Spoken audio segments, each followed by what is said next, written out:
The story begins on a busy high school track where the runners were pushing through the final stretch of their race. While others struggled to catch their breath, Xu Jing crossed the finish line and stopped firmly. The coach checked the stopwatch and called out the result. Xu Jing 2 minutes 36 seconds 79. It was an impressive time, and the reaction from the sidelines was immediate. A group of girls watching began cheering and waving at him, calling out his name. Ignoring the noise, Xu Jing grabbed a water bottle to cool down. He tilted his head back and let the water wash over his face and neck. A timid female student stepped forward and held out a packet of tissues with shaky hands. She asked him to wipe his sweat. Xu Jing blinked, a bit confused, but accepted it politely and thanked her. She hurried back to her friends, overwhelmed with excitement. As Xu Jing wiped his sweat, he quietly gave a command. A faint yellow interface appeared in front of him, unseen by others. It displayed running experience plus 20, running LV3, 258 800. He noticed the points increased a bit more than usual. Then another notification popped up with plus 45. His expression went flat. He glanced at the crowd of girls still calling his name and muttered that this skill leveled up too fast. A sharp whistle cut through the air.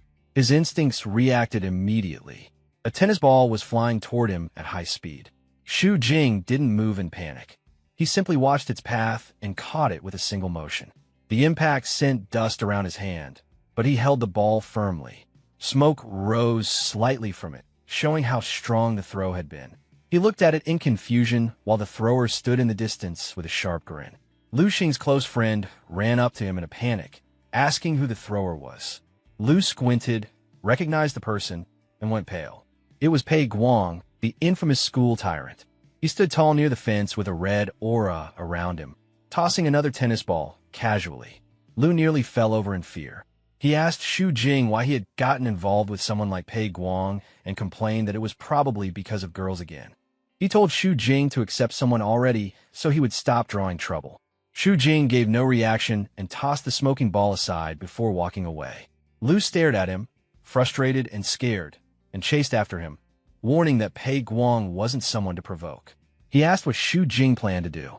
Xu Jing didn't look back, and simply said he was going to work out as he walked toward the gym. As he walked, his thoughts turned inward. People always told him that working out was useless, and that martial arts were the only way to become truly strong. Xu Jing wondered if that was true. He looked at his hand and clenched it into a fist. For others it might be useless, but he was different. His confidence came from something he had kept secret for a month. He had not been born in this world. He had appeared without warning in a city that looked similar to Earth, but was fundamentally different. And he hadn't arrived empty-handed. A strange translucent panel followed him everywhere, operating on one rule: effort brings rewards. Back in his room, lifting a dumbbell wasn't just exercise. It was progress. With each repetition, golden numbers appeared: strength +1, agility +1, constitution +1. If he practiced a specific action enough, the system would upgrade it. Throwing darts wasn't just a hobby. After enough practice, his eyes would gain a precise blue focus, and the system would activate aiming LV1. Hard work is never wasted, he reminded himself. But the growth came with a cost. Standing in his room, his stomach growled loudly. The daily practice consumed a huge amount of energy, and he needed to eat constantly. Hungry, he went to the kitchen. When he opened the refrigerator, he found it completely empty. He sighed, staring at the bare shelves. He removed his shirt and tossed it aside. His body was well-defined and toned, but he reminded himself he wasn't working this hard for appearances. Later that night, Xu Jing walked through the neon-lit streets of his district, the 5th Metropolitan Circle. The city was structured like a target, with the outer areas poor and the inner areas prosperous. As he moved through the crowded streets, he felt the pressure of his situation. Half a year remained before graduation. He knew he had to decide whether he would fight to enter the inner circle or remain poor. With his resolve firm, he entered a convenience store. He needed fuel for his system, so he filled a basket with nutritious food, vegetables, milk, and proteins before heading to the counter. The cashier scanned everything and calmly announced the total, 210.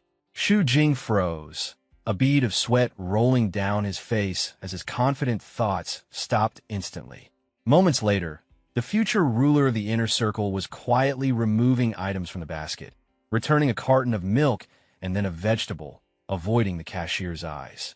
Defeated by grocery prices, Xu Jing walked home through the narrow alleys of the outer circle with a small shopping bag in hand. He muttered to himself about the cost of 5 eggs, convinced the world had gone mad. Suddenly, a dark blur shot past him with the force of strong wind. He flinched and tightened his grip on his groceries before turning to find a small black cat on the pavement. It wore strange golden bands on its ankles and tail. The cat stared at him with wide eyes and meowed. Xu Jing relaxed, assuming it was just a stray, but the cat suddenly stiffened and fell over dramatically, lying motionless. He looked at it, unimpressed, suspecting it was trying to trick him for food. He crouched down to check, but as he looked closely, his expression changed. The cat's fur was dirty and matted, and it was covered in injuries, as if it had lost a fight. While he observed it, a faint voice drifted through his mind, sounding tired and defeated. The cat's eyes glowed blue as the voice continued. Xu Jing jumped back in shock, staring at the cat in disbelief. Even with a system of his own, hearing a cat speak was far beyond anything he expected. His gaze shifted to the golden band around the cat's tail, noticing its strange and detailed design. He touched it lightly, inspecting the metal. The moment he made contact, the band burst into golden light. His system reacted in a new way, sending an urgent message. Detected divine substance, absorbing divinity. The word stayed in his mind as the glowing light pulled his thoughts away from the alley, reminding him of the world he lived in. This planet, called Earthstar or Zhu Yao, was not the Earth he remembered. Its history was shaped by one event. 287 years ago, God died. It was not a myth. A colossal glowing being had appeared above the city, towering over skyscrapers, and then shattered, raining light across the world. Every human saw it happen. The sky still carried the remains of the broken celestial body, a reminder of that day. With the gods gone, people accepted that humanity stood alone. There were no answers to prayers and no miracles. Only strength mattered. The memory faded, and Xu Jing returned to the present, walking down the empty street with the black cat tucked in his arms. He felt the presence of his system and the potential of endless growth. While the world lost its gods long ago, he saw an opening where others saw emptiness. Blue energy flickered softly around him as he told himself he would eventually grind his way to godhood. Back in his small apartment, those ambitions were briefly paused for a simpler task, feeding the guest. Xu Jing placed a bowl of dry kibble on the floor. The cat looked at it, then turned away with clear disapproval.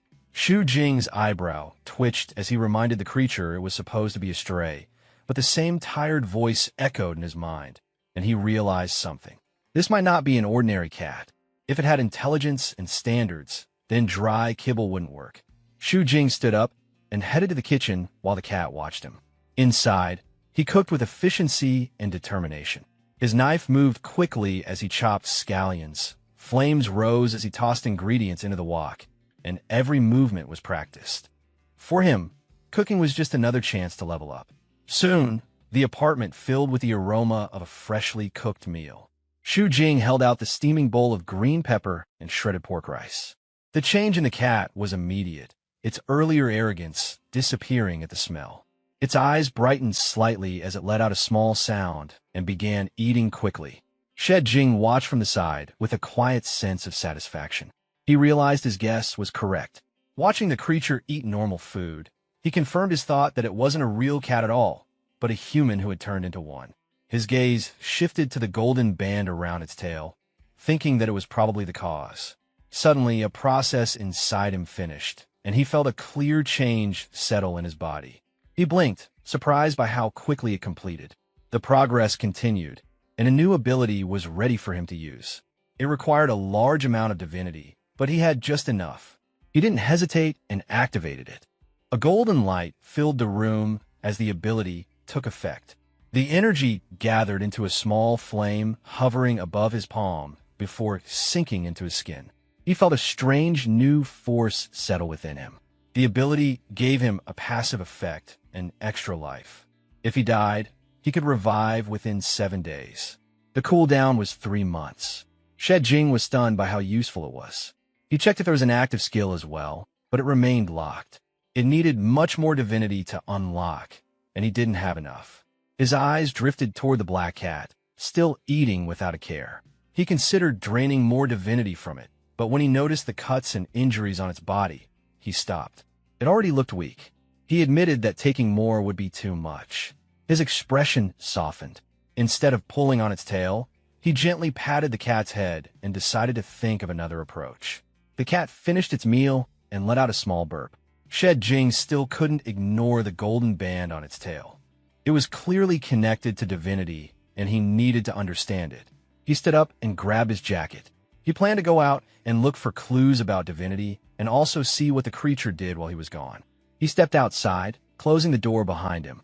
The cat stared at the door for a long moment. Its relaxed expression slowly disappeared, replaced by a sharp, alert look.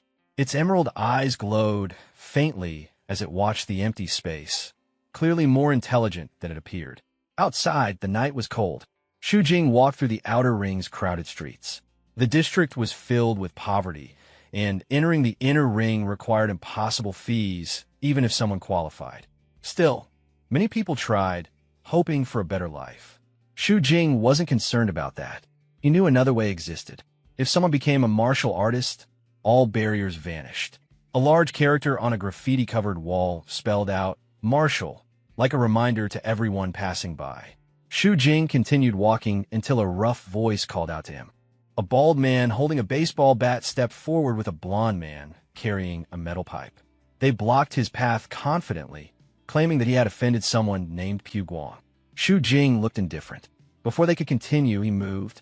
His kick sent the blond thug flying backward. The bald man froze, unable to understand what happened.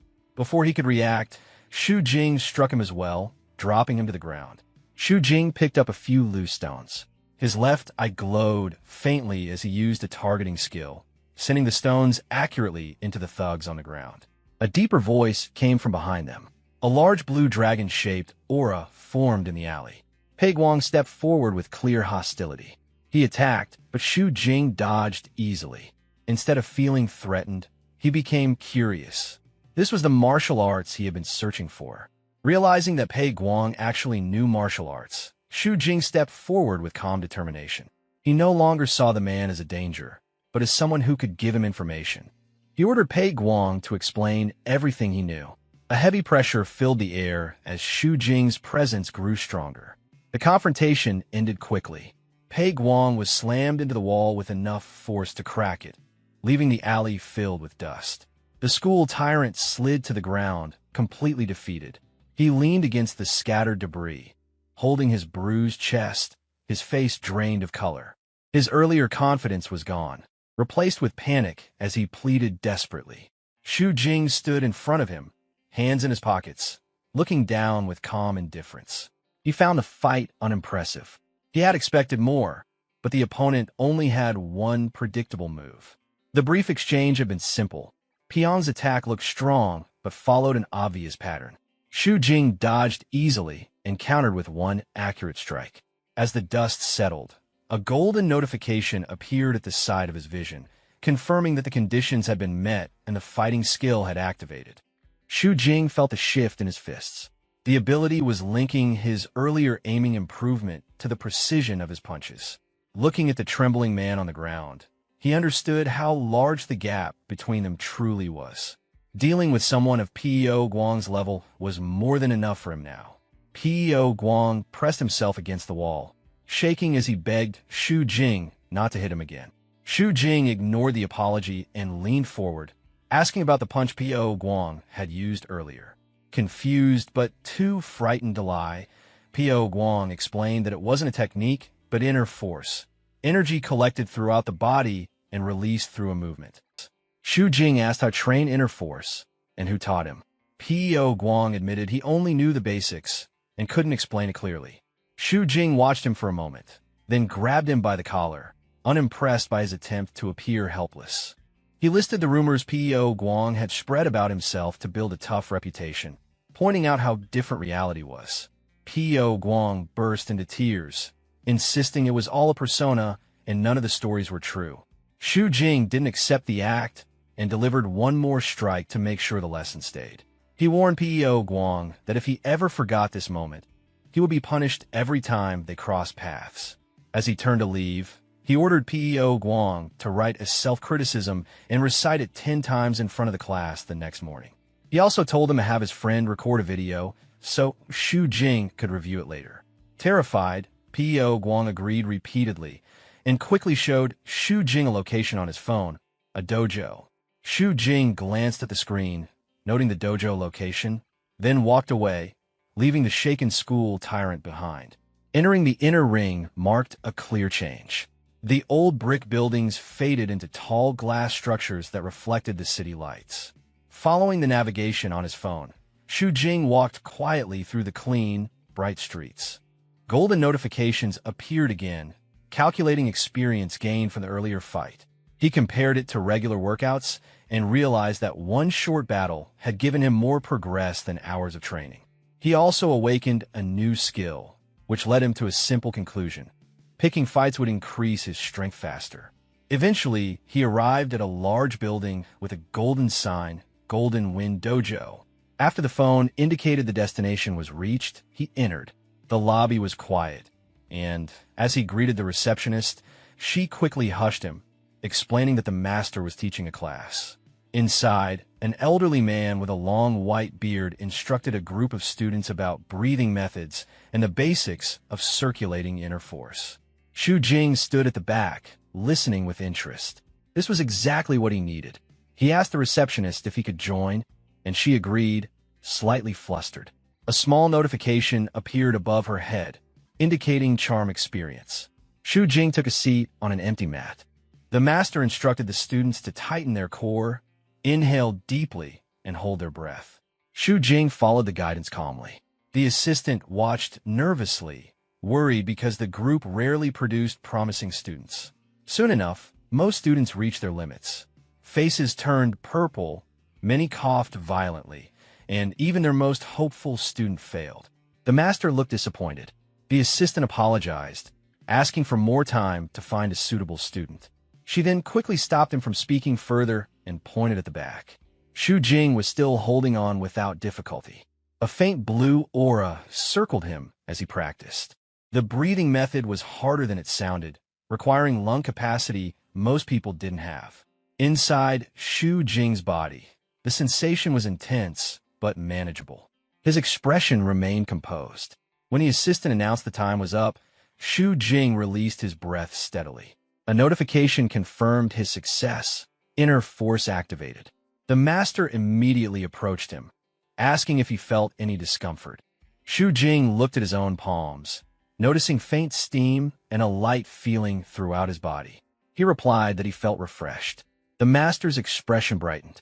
He held Xu Jing's hand and asked for his name, inviting him to join the dojo. Before Xu Jing could respond, the front entrance suddenly burst open with a loud crash. A dark silhouette stood in the doorway, radiating a menacing red aura. Without a word, the intruder swung a weapon and released a massive wave of crimson energy that tore through the room, instantly turning the peaceful training session into a battlefield. When the smoke cleared, the intruder was revealed to be a massive insectoid creature with glowing red eyes, pinning a disciple to the ground. Its mandibles clamped down with a sickening crunch, tearing into the student's chest as blood splattered across the dojo floor. Xu Jing stared at the scene, his pupils trembling as he shouted, "What the hell is this?" Chaos spread everywhere. The master, who was usually calm, shouted for everyone to leave quickly and not crowd together. He turned to his assistant and ordered Manager Jean to maintain order. She cried out in response, trying to guide the terrified students to the exit. But the monster fixed its multiple red eyes on the fleeing crowd and unleashed another wave of crimson energy with a high-pitched screech. The attack flew directly toward Manager Jean, who froze in fear, unable to dodge. Xu Jing moved instantly, diving forward and pulling her out of the attack's path. They crashed to the floor as the energy carved a gash into the wall behind them. Xu Jing hovered over her, breathing hard but focused. Manager Jean looked up, her face flushing red as she whispered, "Student, thank you," while her thoughts spiraled out of control. A golden notification appeared beside her head. Sham Prusuva. Shu Jing ignored it entirely, his attention locked onto the raging monster. His mind flicked back to He Young's explanation in the alley. Inner force is gathering energy from all parts of the body and then expelling it externally through a move. Shu Jing analyzed the red aura surrounding the beast. Inner force versus inner force. Now is the perfect opportunity to experiment. The creature lunged at him with a screech, but he met it head-on. His fist, glowing with golden light, slammed into the monster's steel-hard exoskeleton. The impact felt like hitting a wall. He wondered if the thing was like a cockroach, able to withstand hundreds of times its own weight. He realized blunt force might not work. If that is really the case, he focused his strength into a single point. Golden energy inside his arm gathered into a concentrated needle. The shell shattered under the strike. Crack! Green blood sprayed as the creature was blasted backward. Skill activated. Inch force 80-20. Dust settled around him as he casually dusted off his jacket, unimpressed. "It's much weaker than it looks," he muttered. Manager Jean watched with starry eyes, completely forgetting the danger. "So cool," she sighed. The old master watched with fear and awe, realizing the boy had just mastered chi force and released a dangerous amount of it, something a normal body shouldn't handle. The creature rose again, its broken shell creaking as red energy flared around it. Shu Jing asked if it still wanted to continue.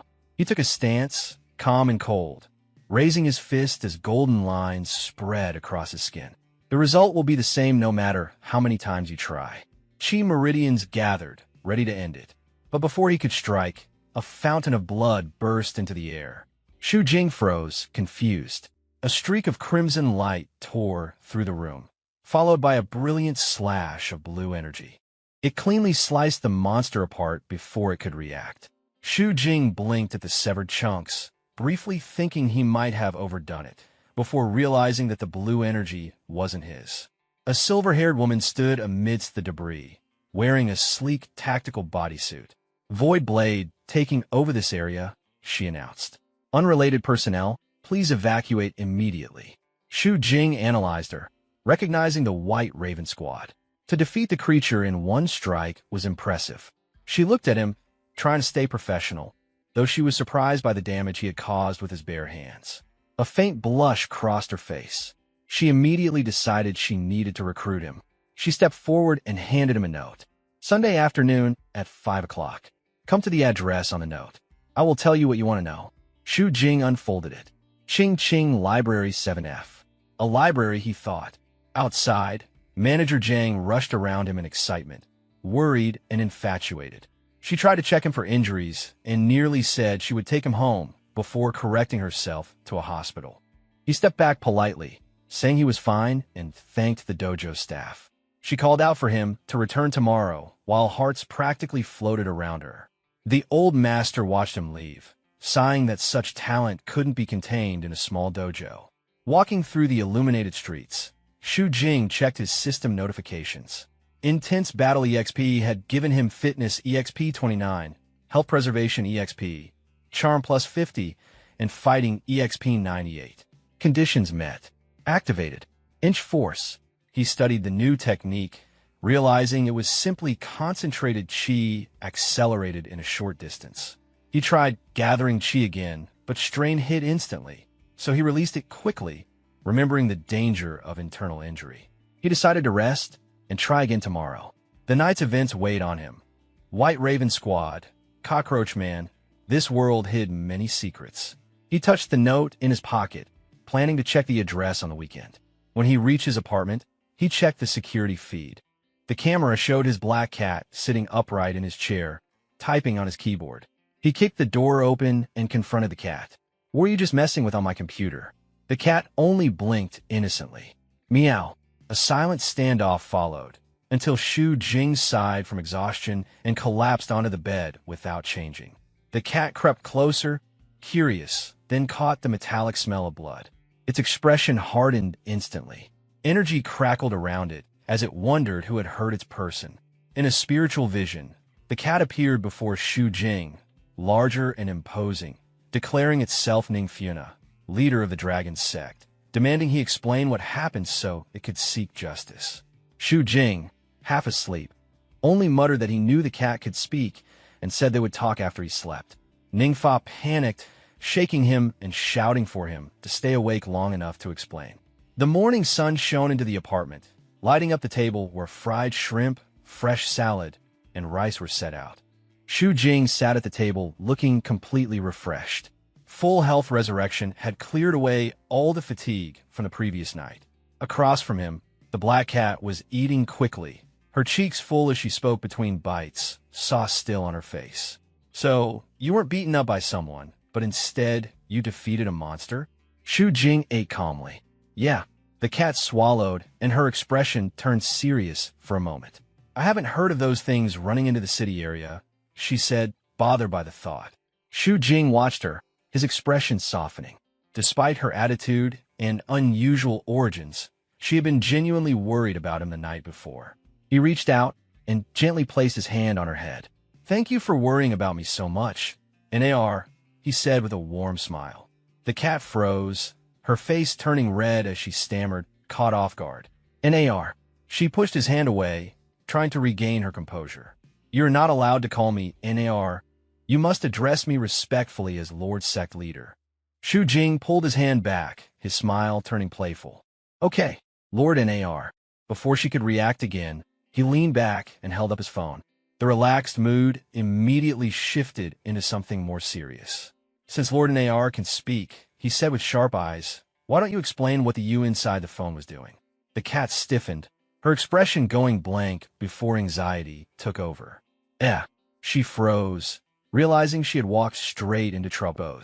This thing is called a cattail ring, he read aloud, comparing the object in his hand with the information on the screen. It is a type of god relic. He looked down at the cat, who lay stiff on the floor. I was looking up information on it, he said, intrigued. So this thing really is a god relic. Shu Jing recalled history books. 287 years ago, the god had died in the sky, and the golden specks that fell were fragments of divine power, god relics. I had only heard about them before, he thought, staring at the metal band. But now I've finally seen one. No wonder it can absorb divinity. He became absorbed in examining it, and forgot he was still holding the cat. He rubbed the metal while looking closely at her tail. The cat finally burst out. How long are you going to keep pinching? Shu Jing flinched and released her tail. Cough. He cleared his throat and returned to the topic. So, you were looking up instructions on how to use it? Ningfa lay flat on the floor, exhausted, her ears drooping. Not all, she muttered. I want to take it off. Regaining her composure, Ningfa sat up straight and her expression darkened as she explained what had happened. You know it too. The Dragon Siang, she began. Not only do they control entertainment venues, but they also work with martial arts halls for some drug businesses. Her memory went back to the night her life changed. I was attacked in my own villa. Someone put this thing on me, and I turned into a cat. By the time she escaped, her organization had already been taken over. I can only turn back into a human appearance if I take it off. Her claws scratched the floor lightly as she continued. And then, kill all those people, she said with clear intent. Shu Jing watched her calmly. What do you plan to do next? He asked. If you can't find it on the internet, the library probably won't help either. Ningfa's expression shifted from anger to thoughtfulness. She smirked. Regarding this point, this sect leader already has a plan, she said confidently. She pointed a paw at him. That is to have you practice martial arts and become strong. Shu Jing blinked, confused. Is there any connection between these two things? Of course, there is, Ningfa said, standing on her hind legs. After you become strong, various organizations will come looking for you, she explained. Maybe among them, there will be god relic holders. Then you can investigate and find a way to remove the cattail ring. She puffed her chest slightly. I'm going to introduce you to the best dojo. Shu Jing raised an eyebrow. You mean? Ningfa grinned. Have you heard of Hidden Dragon Dojo? Shu Jing's expression went flat. Of course. He turned to his computer and quickly brought up a page. Back when I wanted to practice martial arts, I checked the tuition fees of all the dojos in Chingching, he said. And Hidden Dragon Dojo was the most expensive. He scrolled down to a long list of one-star reviews. but I didn't remember it because it was expensive. He read some out loud. What kind of dojo is this? The teaching quality doesn't match the tuition. Refund the money. Every day, they just send a few women to supervise. I suspect this is a scam dojo. Studied for a week. My back aches every day. No one gives any method to relieve it. Ningfa scoffed. These people can't even endure hardship. Why bother learning martial arts? She looked up at him seriously. In the circle of true martial artists, no one looks down on Hidden Dragon Dojo. Shu Jing sighed. So how do I get in? By following the rules of the Manhwa, she declared. Dojo storming, of course. Shu, if I smash up the dojo's venue, will they still accept me? He asked. Ningfa stared at him. Look at your unsophisticated appearance, she said. Dojo storming is just an interview. She explained the hierarchy. Dojo disciples are also divided into ranks. A pyramid formed in Shu Jing's mind. Bottom tier, those who pay. Middle tier, those with talent. Top tier, those who prove their strength. Those with talent still have to rely on actual ability, she continued. It's useless if it takes 10 or 8 years to become capable. Shu Jing understood. He didn't have money or years to spare, only his system and his fists. I just have to go there and prove I'm better than everyone else. Ningfa, now acting like an advisor, added one last point. Dojo storming is a form of self-recommendation, she said, and the best way to prove one's spirit. As Shu Jing headed for the door, the cat jumped onto the window. So, remember to go to the dojo tomorrow, she said while looking outside. I'm going to take care of some things. The next morning, sunlight lit the city as Shu Jing reached the Hidden Dragon Dojo. The building was a traditional wooden structure tucked among modern skyscrapers. A disciple at the entrance walked over and greeted him with a smile. Shu Jing reached out to shake his hand.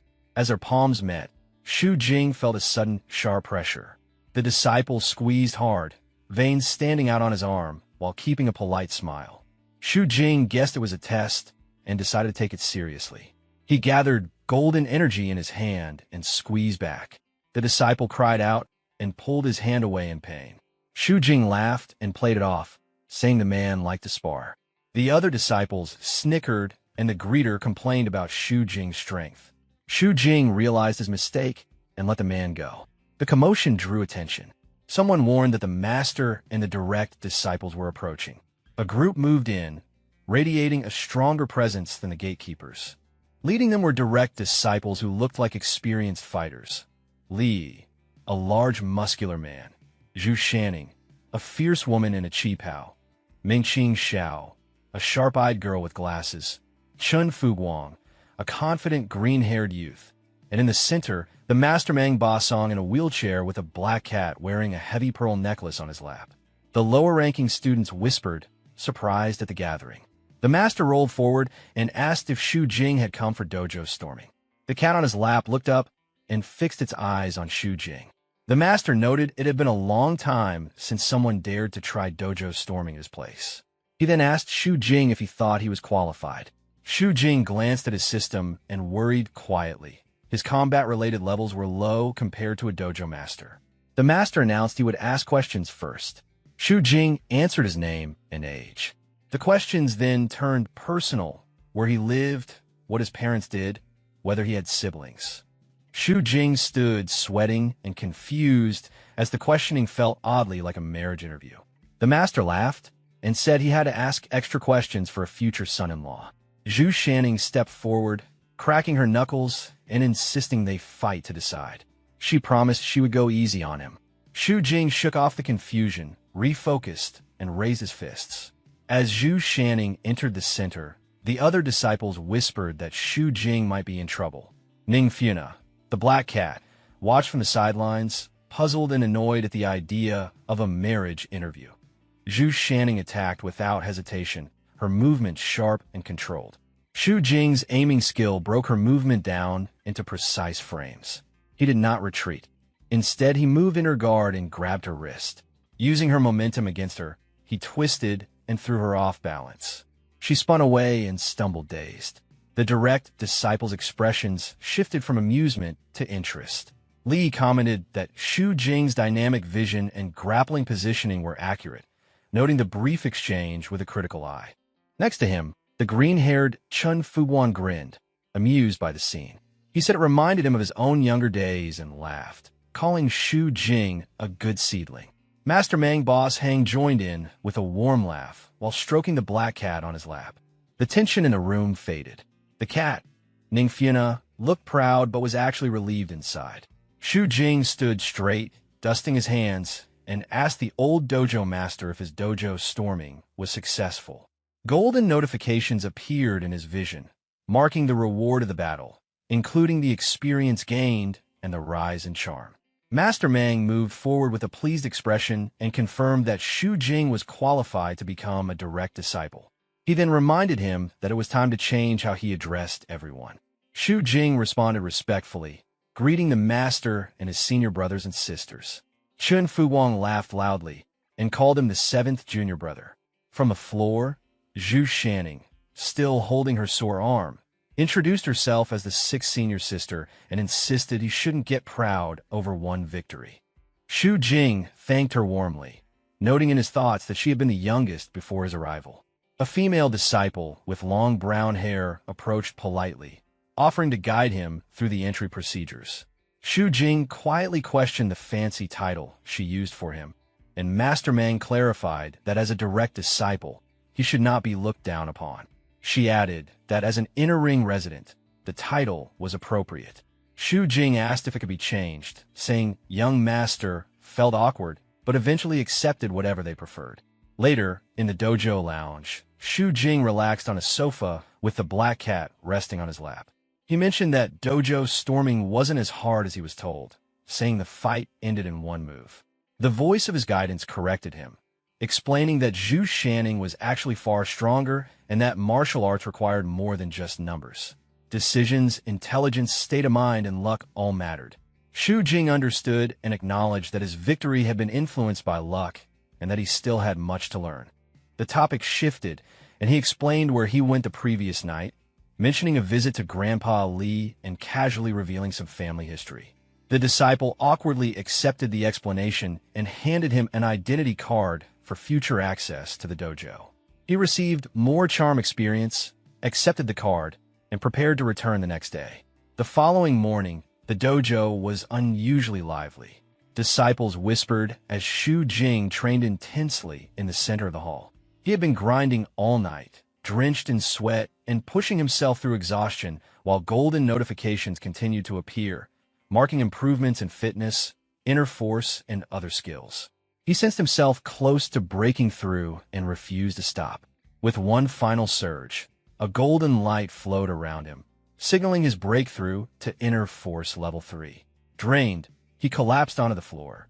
The sound of a wheelchair approached.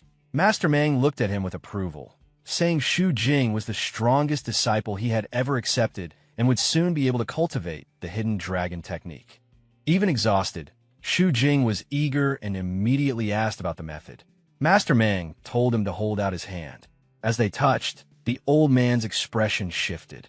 He examined Xu Jing's internal state, seeing golden energy and signs of immense potential. He asked what sports Xu Jing usually did.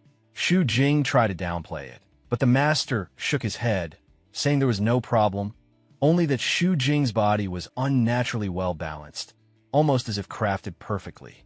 He described him as a martial arts prodigy. Xu Jing knew the system was the reason, but stayed quiet. He then asked again if he could learn the technique immediately. The master stopped him, saying he had trained through the entire night and his body was covered in injuries, so there was no need to rush. In Master Mang's vision, he noticed the hidden damage beneath Xu Jing's skin, with red stress points spread across his muscles and meridians. He explained that cultivating the method now would be dangerous. Xu Jing's excitement faded and he asked what he should do. Master Mang told him to go to the lounge and said he would send the sleeping dragon ointment shortly. A few minutes later, Xu Jing was waiting in the lounge. He stood up when he heard a knock at the door. Instead of servant, Zhu Shanning stepped inside. She looked different from her usual appearance, wearing a loose white t-shirt and holding a small bottle. Her cheeks were slightly red as she told him she was there to treat his injuries. Xu Jing felt uneasy. He remembered how easily he had defeated her the day before, and he worried she might still be upset. She told him to take off his shirt and he hesitated before doing so. She stared at his trained physique, her face turning redder, then pointed to the massage bed for him to lie down. He lay face down. Zhu Shanning told him not to move and began preparing the ointment. Her mood seemed cheerful, but Xu Jing felt nervous. She applied the cream to his back with firm pressure, making him wince slightly.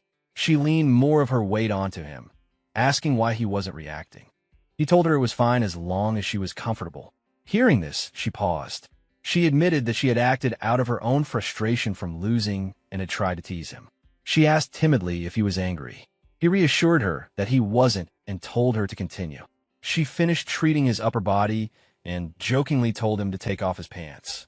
Xu Jing panicked and quickly refused, causing her to laugh. She told him she was joking and left the room smiling. Xu Jing let out a long breath, feeling like he had just avoided trouble. After resting, he left the dojo and walked down the street. He stretched and felt more relaxed, but still thought about how tense the treatment had been. As he walked, he received a notification that he had leveled up in fighting and inner force. He checked the time and decided to go to the library for his appointment. He remembered the silver-haired woman from the White Raven Squad and thought about their name, noting that it sounded dramatic even though they were simply a special police group. He wondered why they wanted to meet him at a library. He arrived at the building, entered the elevator, and went up to the 7th floor of the Qingqing Library.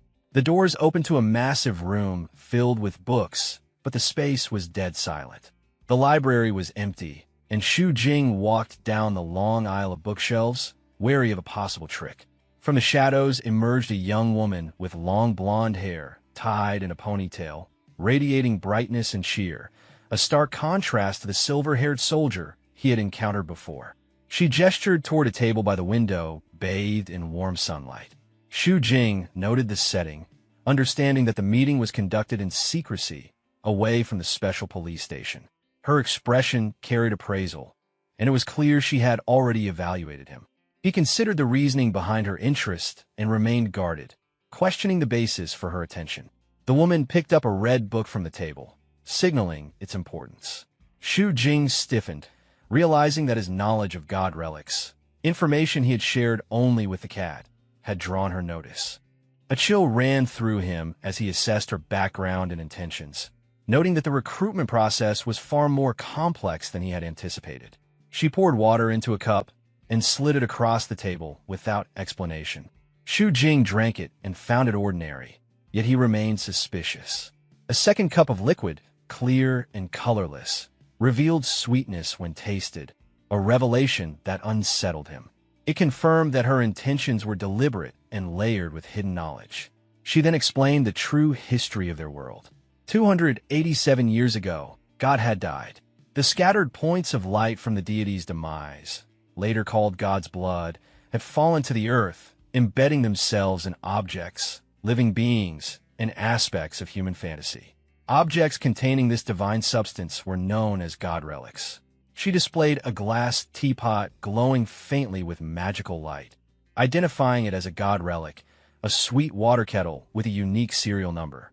Xu Jing touched the kettle, and his system detected the divine substance, absorbing divinity points immediately. His heart raced as he realized he could gain divinity simply by touching god relics. Holding the kettle, he pretended to examine it while secretly continuing to absorb points. Observing the kettle, Xu Jing noted the water inside defied gravity and logic, effectively making it a perpetual motion device capable of overturning fundamental laws of the universe.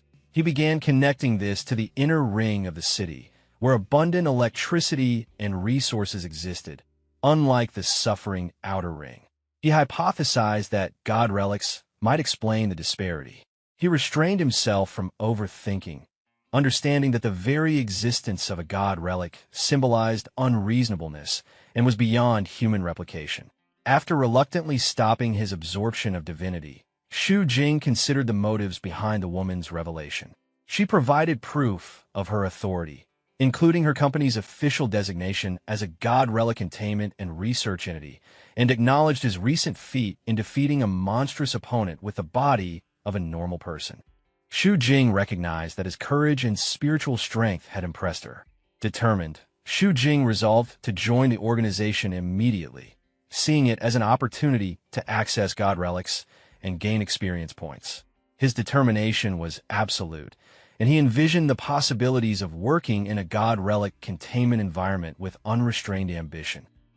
Excitement rose on the protagonist's face as his thoughts raced.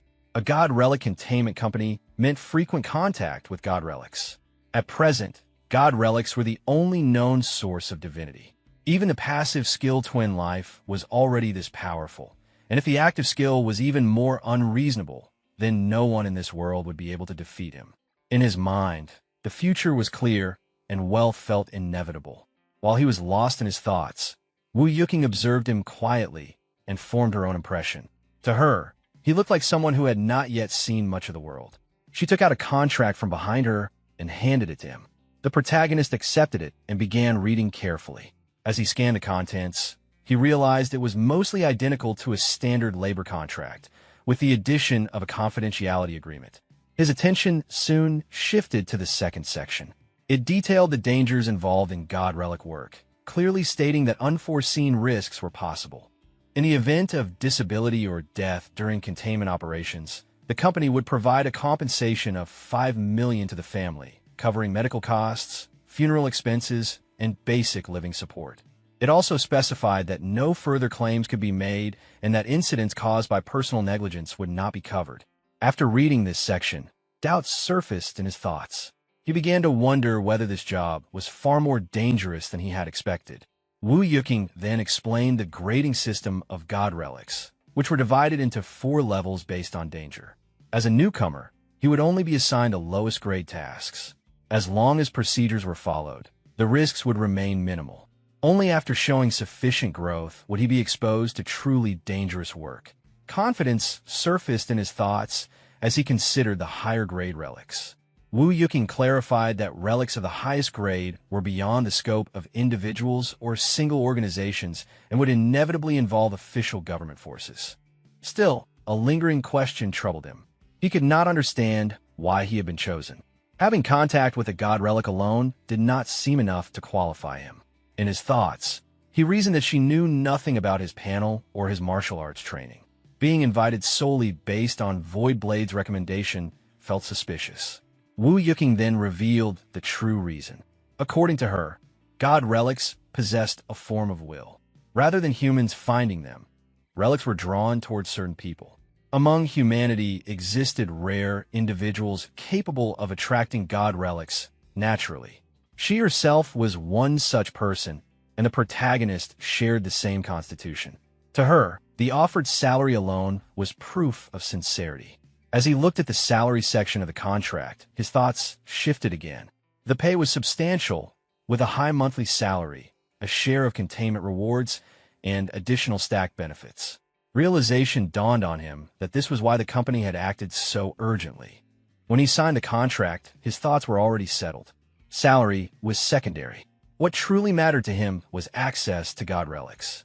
He felt confident about the future and accepted the cooperation without hesitation.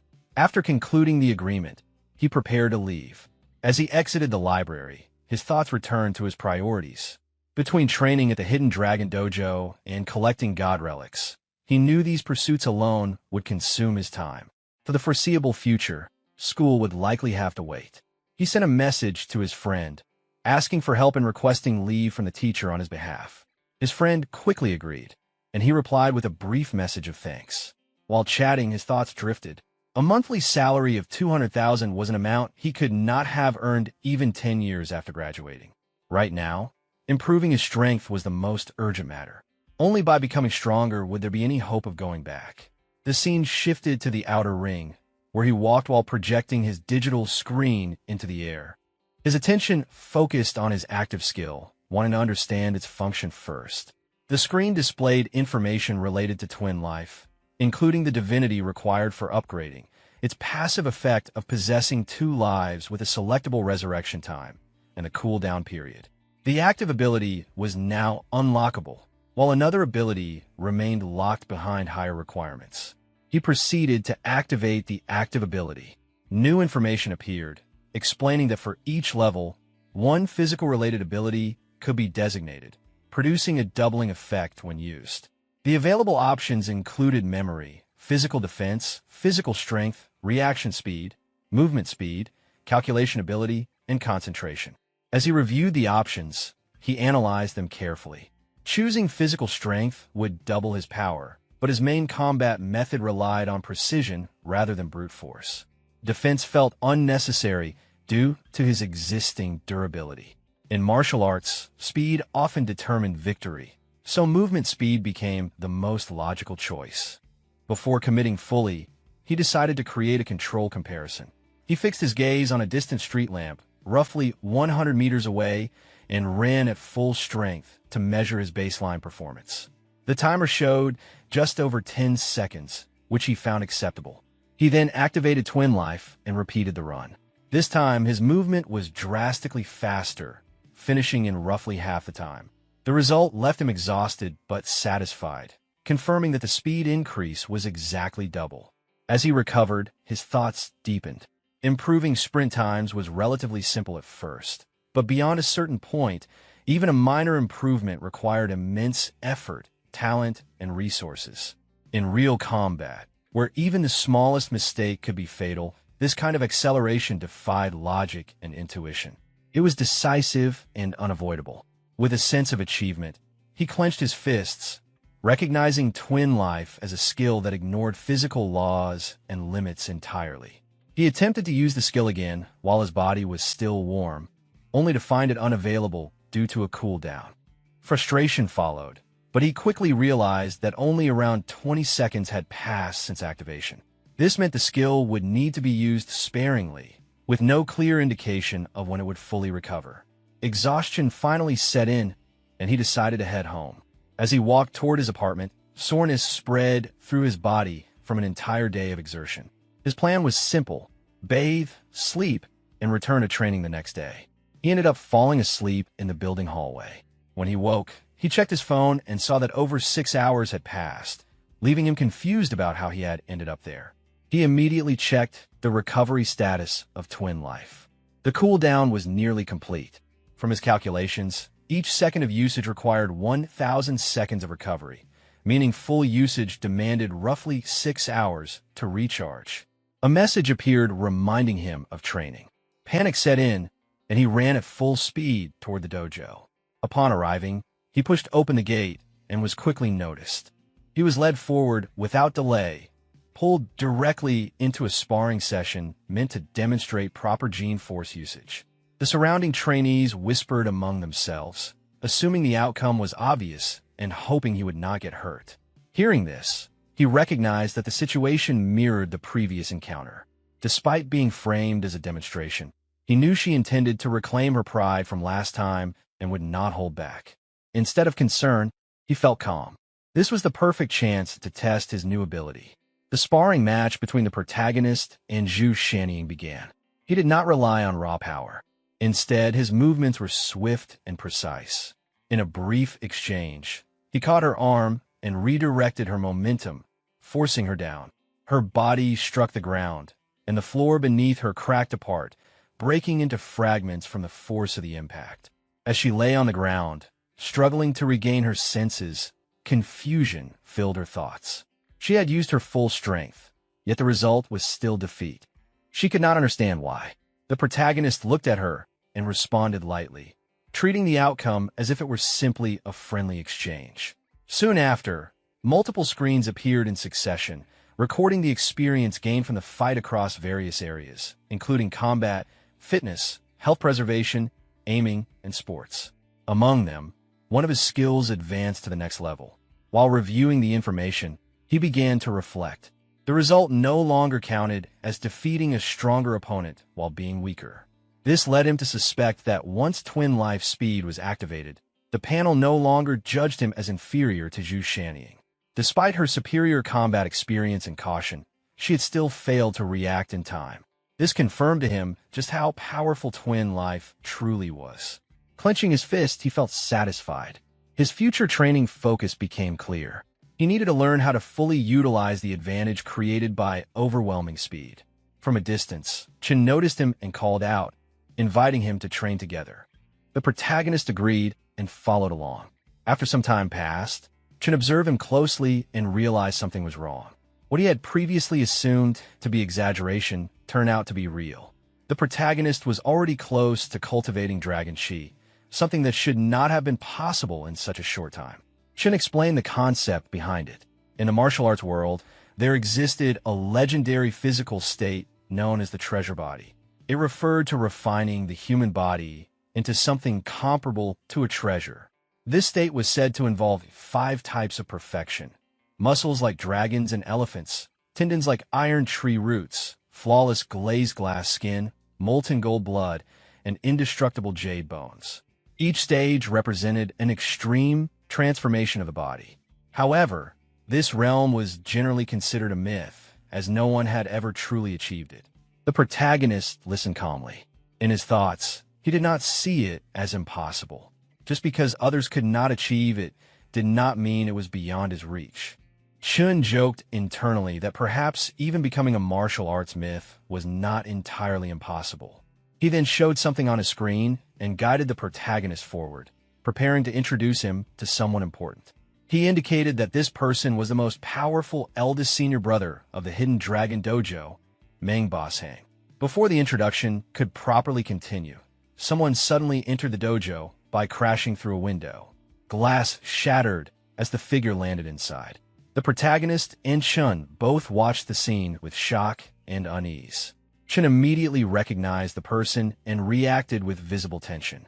He led the protagonist closer and indicated that the man who had just entered was the dojo's most formidable senior disciple, Manhwa.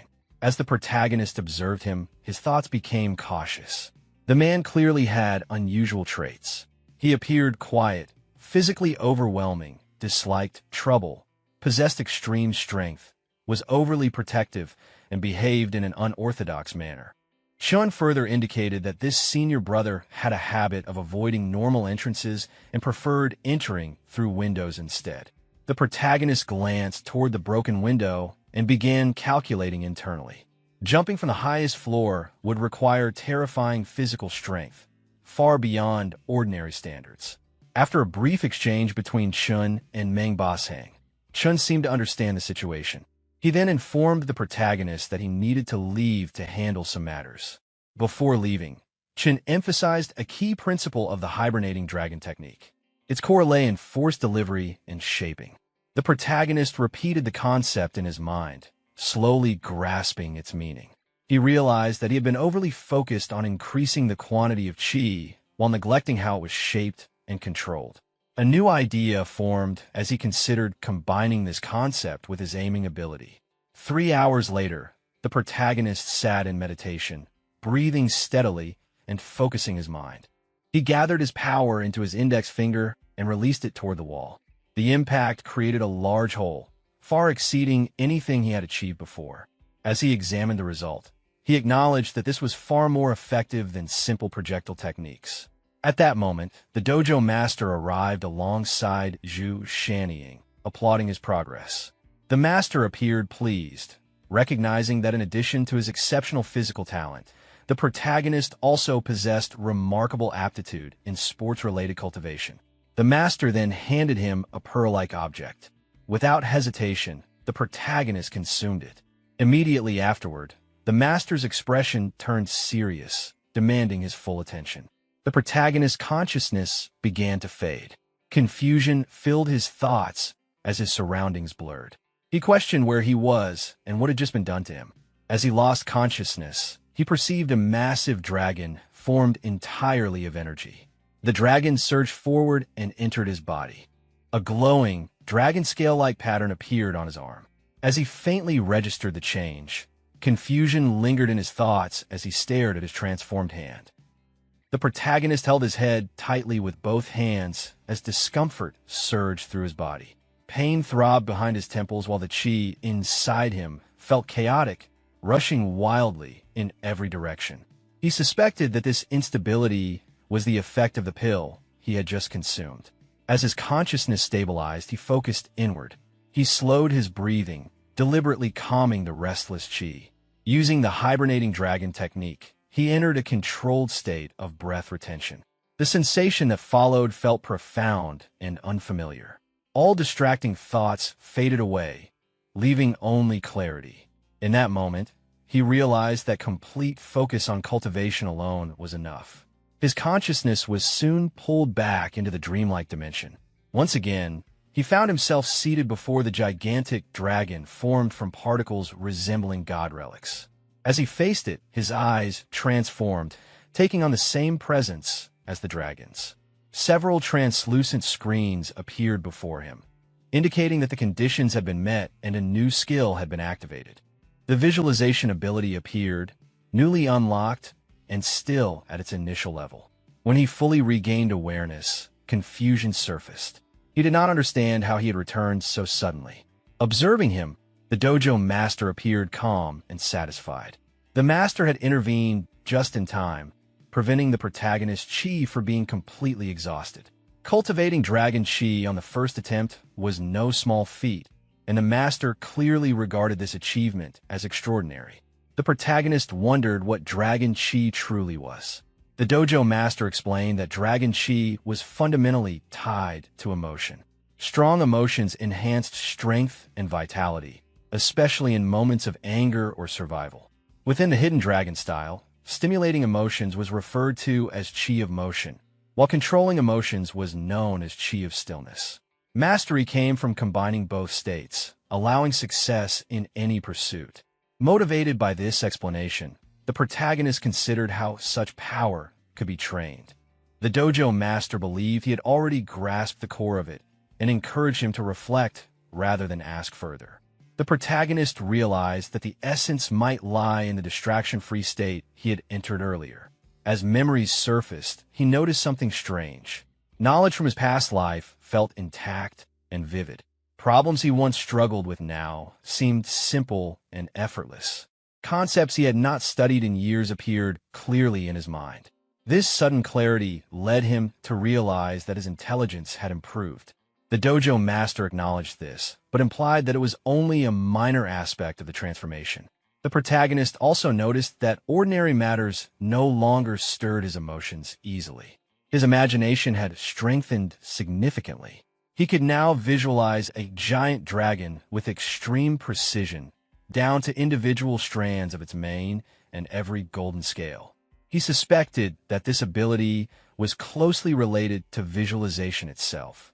The dojo master made it clear that understanding alone was insufficient and that only practice would reveal the truth. He then instructed Qingjiao to spar with the protagonist. Qingjiao was known for having the best motion control among all disciples, surpassing even her father, Boss Hang. As Qingjiao approached, the protagonist's thoughts wandered briefly, distracted by her appearance. He wondered how her strength compared to that of the sixth senior sister. Pushing those thoughts aside, he charged forward, mentally asking forgiveness from the fourth senior sister. Qingjiao remained calm. With a single raised hand and a simple gesture, she halted his attack and sent him flying effortlessly. Observing this, the dojo master laughed, noting that the protagonist's intentions had been far too obvious. As the protagonist sat on the ground preparing for another attempt, he questioned whether her strength surpassed even his golden finger. When Qingjiao formed another hand seal, he rose again, determination burning in his chest. He surged forward at full speed, resolved to win this time no matter the cost. The protagonist tried using various strengthening skills and techniques against her while continuing to attack. In his thoughts, he believed that in martial arts, methods did not matter. Only the one who remained standing was considered the winner, while the one on the ground was the loser. She countered with a clean kick that struck him directly, sending him flying backward and crashing to the ground at a distance. After a moment, he forced himself back up, gathering what strength he had left, and pushed himself to continue the sparring. From outside the dojo, the sounds of continuous combat could be heard as both of them fought without holding back. During one exchange, the protagonist landed a solid punch to Qingjiao's chest. The force behind it sent her flying through the air, carried by the energy contained within that strike. The protagonist felt a strange sensation travel through his hand at the moment of impact. It was unfamiliar and different from anything he had experienced before. The dojo master stepped in and ended the match, deciding that it was enough for the day. Qingjiao was sent away to rest, as continuing any further would no longer be effective. As she left, the protagonist wondered why the fourth senior sister never spoke. The dojo master explained that something had happened when Qingjiao was very young, and that her story could not be explained quickly. It was something that would need to be discussed another time. The protagonist accepted this explanation without pressing further. The dojo master then observed him closely and asked about the results of the day's training.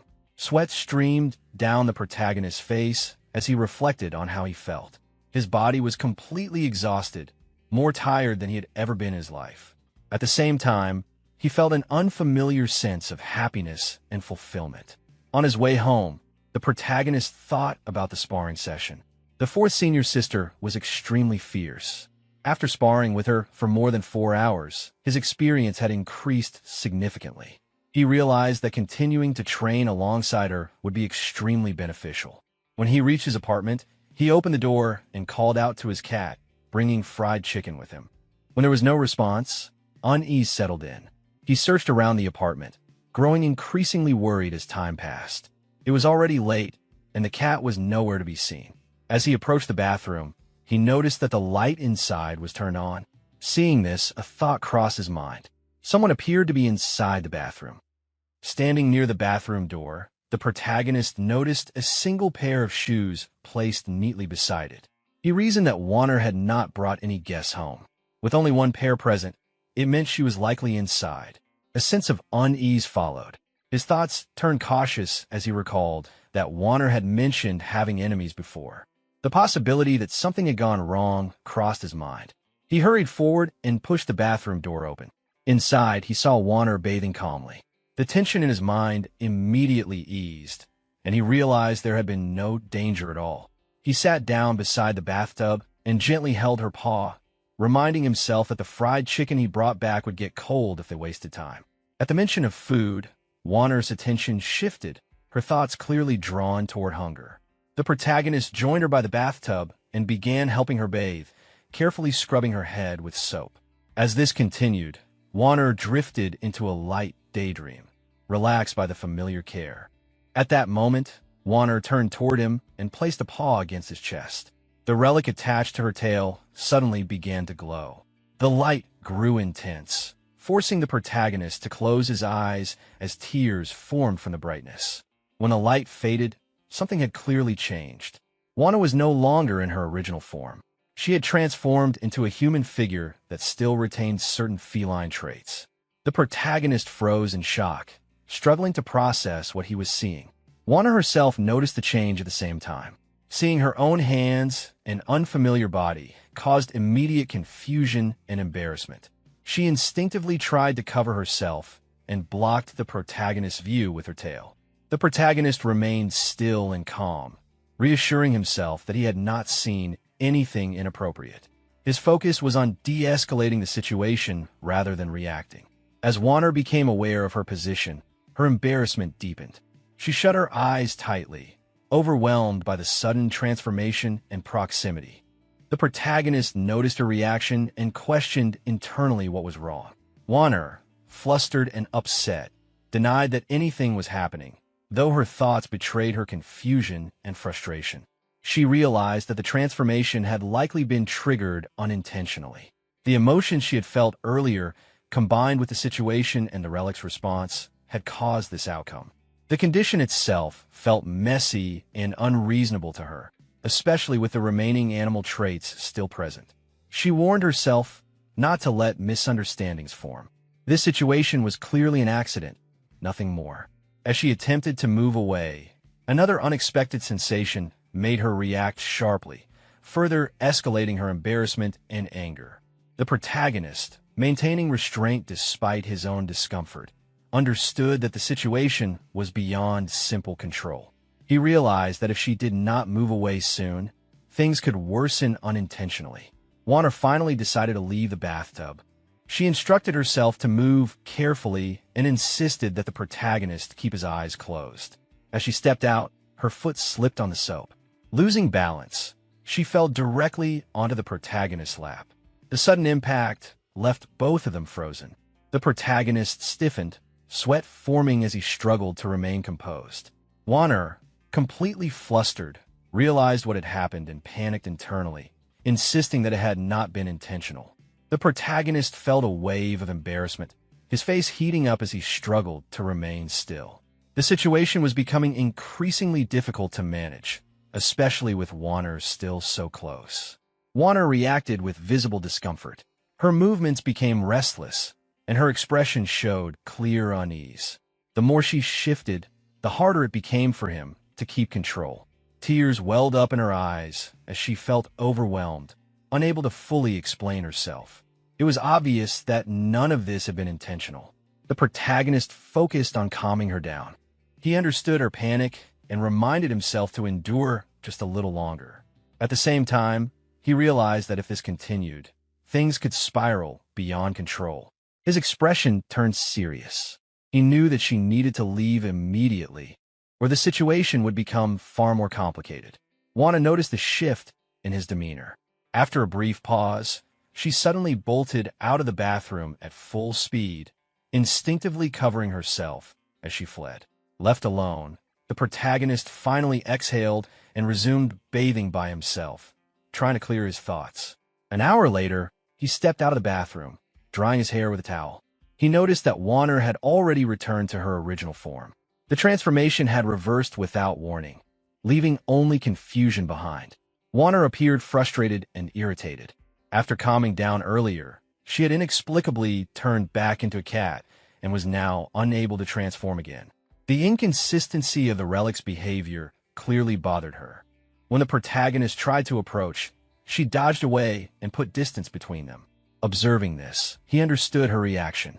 Given what had happened earlier, it was natural that she did not want any physical contact. He carefully explained that he had recently encountered someone knowledgeable about god relics. His plan was to seek help the next day and learn more about Warner's condition, hoping it might allow her to transform again safely. Warner reacted dismissively on the surface, but inside, excitement quietly stirred. The thought of transforming again filled her imagination with wild, self-indulgent fantasies of turning the tables on him. She began laughing to herself, lost in those thoughts, while the protagonist watched her with confusion, unable to understand her sudden mood shift. Later that night, the protagonist went to bed and fell into a deep sleep. By morning, he woke feeling refreshed and noticed Warner sleeping nearby, her breathing calm and steady. A notification sound from his phone pulled him fully awake. He checked the message and saw that it was from Yu Qing, the person who had previously recruited him. The message was short and urgent. Reading it, excitement stirred within him. At last, new work had arrived. The scene shifted to the next morning inside the Qingchang library. After entering the library, the protagonist immediately sensed something unusual. The entire space was silent and empty, with no signs of activity anywhere. As he looked around, confusion arose in his mind. He had been told to come quickly, yet the person who summoned him was nowhere to be seen. His gaze slowly swept across the room until it settled on a single girl seated at a table, quietly reading while wearing a pair of glasses. At first glance, she seemed like an ordinary student, but something about her presence felt familiar. A moment later, realization struck him. The girl with the glasses was Wu Yuqing. She revealed herself soon after, confirming his suspicion. As she removed her glasses, her presence suddenly became much more noticeable. A faint trace of embarrassment crossed her face before she quickly composed herself. She explained the glasses she had been wearing. They were a god relic capable of suppressing a person's presence, making them difficult to notice. While worn, they dulled one's existence, but once removed, all that suppressed presence would surge outward at once. The longer they were worn, the stronger the effect would be afterward. The protagonist reacted with mild confusion, finding the explanation unexpected but intriguing. As he stood there, he sensed the presence of divine energy reacting within him. Wu Yuqing continued explaining calmly, making it clear that the relic's effects were far more complex than they initially appeared. She then handed the glasses to him. As he examined them, curiosity filled his thoughts. Certain strange reactions he had experienced earlier now made more sense to him. He soon shifted his focus back to the reason he had been called. That was when Wu Yuqing brought out several documents and laid them before him. She explained that the mission was unusual. It was a containment task that normally would not be assigned to someone at his level. The target involved another god relic, one that amplified the wearer's primal desires. The current bearer was a woman named Lu Huiying, whose impulses became uncontrollable when encountering attractive men. The protagonist put on the glasses as he listened. It became clear that this relic had been prepared specifically for him. Given his current foundation, suppressing his presence first and then releasing it at the right moment would allow him to easily trigger the target's obsession and safely remove the relic. As the plan settled in his mind, the protagonist felt a slight flush of embarrassment. The method was obvious, but he could not deny that it suited him rather well. At the same time, he sensed another wave of divine energy being absorbed. The realization dawned on him that this mission would allow him to deal with two god relics at once while remaining relatively safe. He glanced at the glasses again, feeling that they fit him perfectly. An ambitious thought crossed his mind as he imagined the results of wearing them for an extended period before removing them. With renewed confidence, he adjusted his hair, his posture straightening slightly as his thoughts soared toward the future. Nearby, Wu Yuqing watched him quietly, a trace of confusion appearing in her expression as she tried to understand what was going through his mind. The protagonist broke the silence and casually brought up the topic of the glasses. From her response, he understood that the glasses were not her personal item, but something borrowed from another containment company. That information surprised him. Until now, he had assumed their organization was the only one of its kind in the country, especially given how secretive and high-level it appeared. She clarified the misunderstanding. God relic containment companies were indeed special, but in essence, their work was no different from cleaning dangerous threats that appeared unpredictably. Relics existed everywhere, and no single organization could possibly manage them all. Because of that, multiple companies operated under the same system. The explanation continued in a calm and realistic manner. Containment work was extremely dangerous, and not everyone was qualified to handle it. These jobs were outsourced by the state, and while some companies followed strict rules, others were driven purely by profit. If he ever encountered personnel from other companies, caution would be necessary. The protagonist acknowledged this internally, letting out a quiet sigh as the weight of the responsibility settled in. After a brief pause, he removed the glasses, intending to personally test their effect. As he stood there, the change was immediate. His suppressed presence surged outward naturally, without effort. Wu Youqing's reaction made the result obvious. Her heartbeat quickened, and a faint blush appeared on her face as she instinctively looked away. The protagonist quickly understood that the glasses worked exactly as described. Satisfied with the confirmation, the scene shifted. The setting moved to city traffic later that day. Inside a bus, the protagonist sat quietly while reviewing the documents Wu Yuqing had given him. As the vehicle moved through the streets, he focused on the information in front of him. Lu Huiying's profile was detailed and direct. She was active almost exclusively in the Southern District, frequenting bars, discos, host clubs, and KTVs. The locations alone painted a clear picture of her lifestyle and influence. As he read further, the situation became clearer. Using the physical enhancement provided by the villainess's crown of glory, she had established her own territory and formed a small gang known as the Rose Gang. With her strength continuously increasing, she preyed on local men, draining them both physically and mentally. The crown itself continuously amplified her desires. The stronger those desires became, the greater the boost to her physical abilities. Left unchecked, the effect would only continue to stack endlessly. The solution, however, was straightforward. Removing the crown would return her to a normal state. The challenge lay in creating the right opportunity to do so. As the bus slowed and reached its destination in the Southern District, the protagonist folded the documents and stood up. Stepping off the bus, he felt another subtle surge of divine energy within him, signaling that his involvement with god relics was only deepening as he moved forward. The scene shifted to the Southern District. On a street corner, Lu Huiying was violently assaulting a man with a bat. A heavy strike landed squarely on his abdomen, forcing blood to spill from his mouth as he collapsed in pain. She casually swung the bat in her hand, clearly enjoying the complete lack of restraint that her current state allowed. Her expression was twisted with satisfaction. To her, Acting freely without consequences felt intoxicating. Anyone who tried to interfere or restrain her would only become another target of her violence. From a distance, the protagonist observed everything in silence. His attention was fixed on the crown resting on her head, and disgust rose in his thoughts. Her behavior felt excessive and absurd, but there was no doubt that she was the target he had been searching for. As Lu Huiying prepared to leave, an elderly man approached her cautiously. His posture was submissive, and fear was evident in his movements.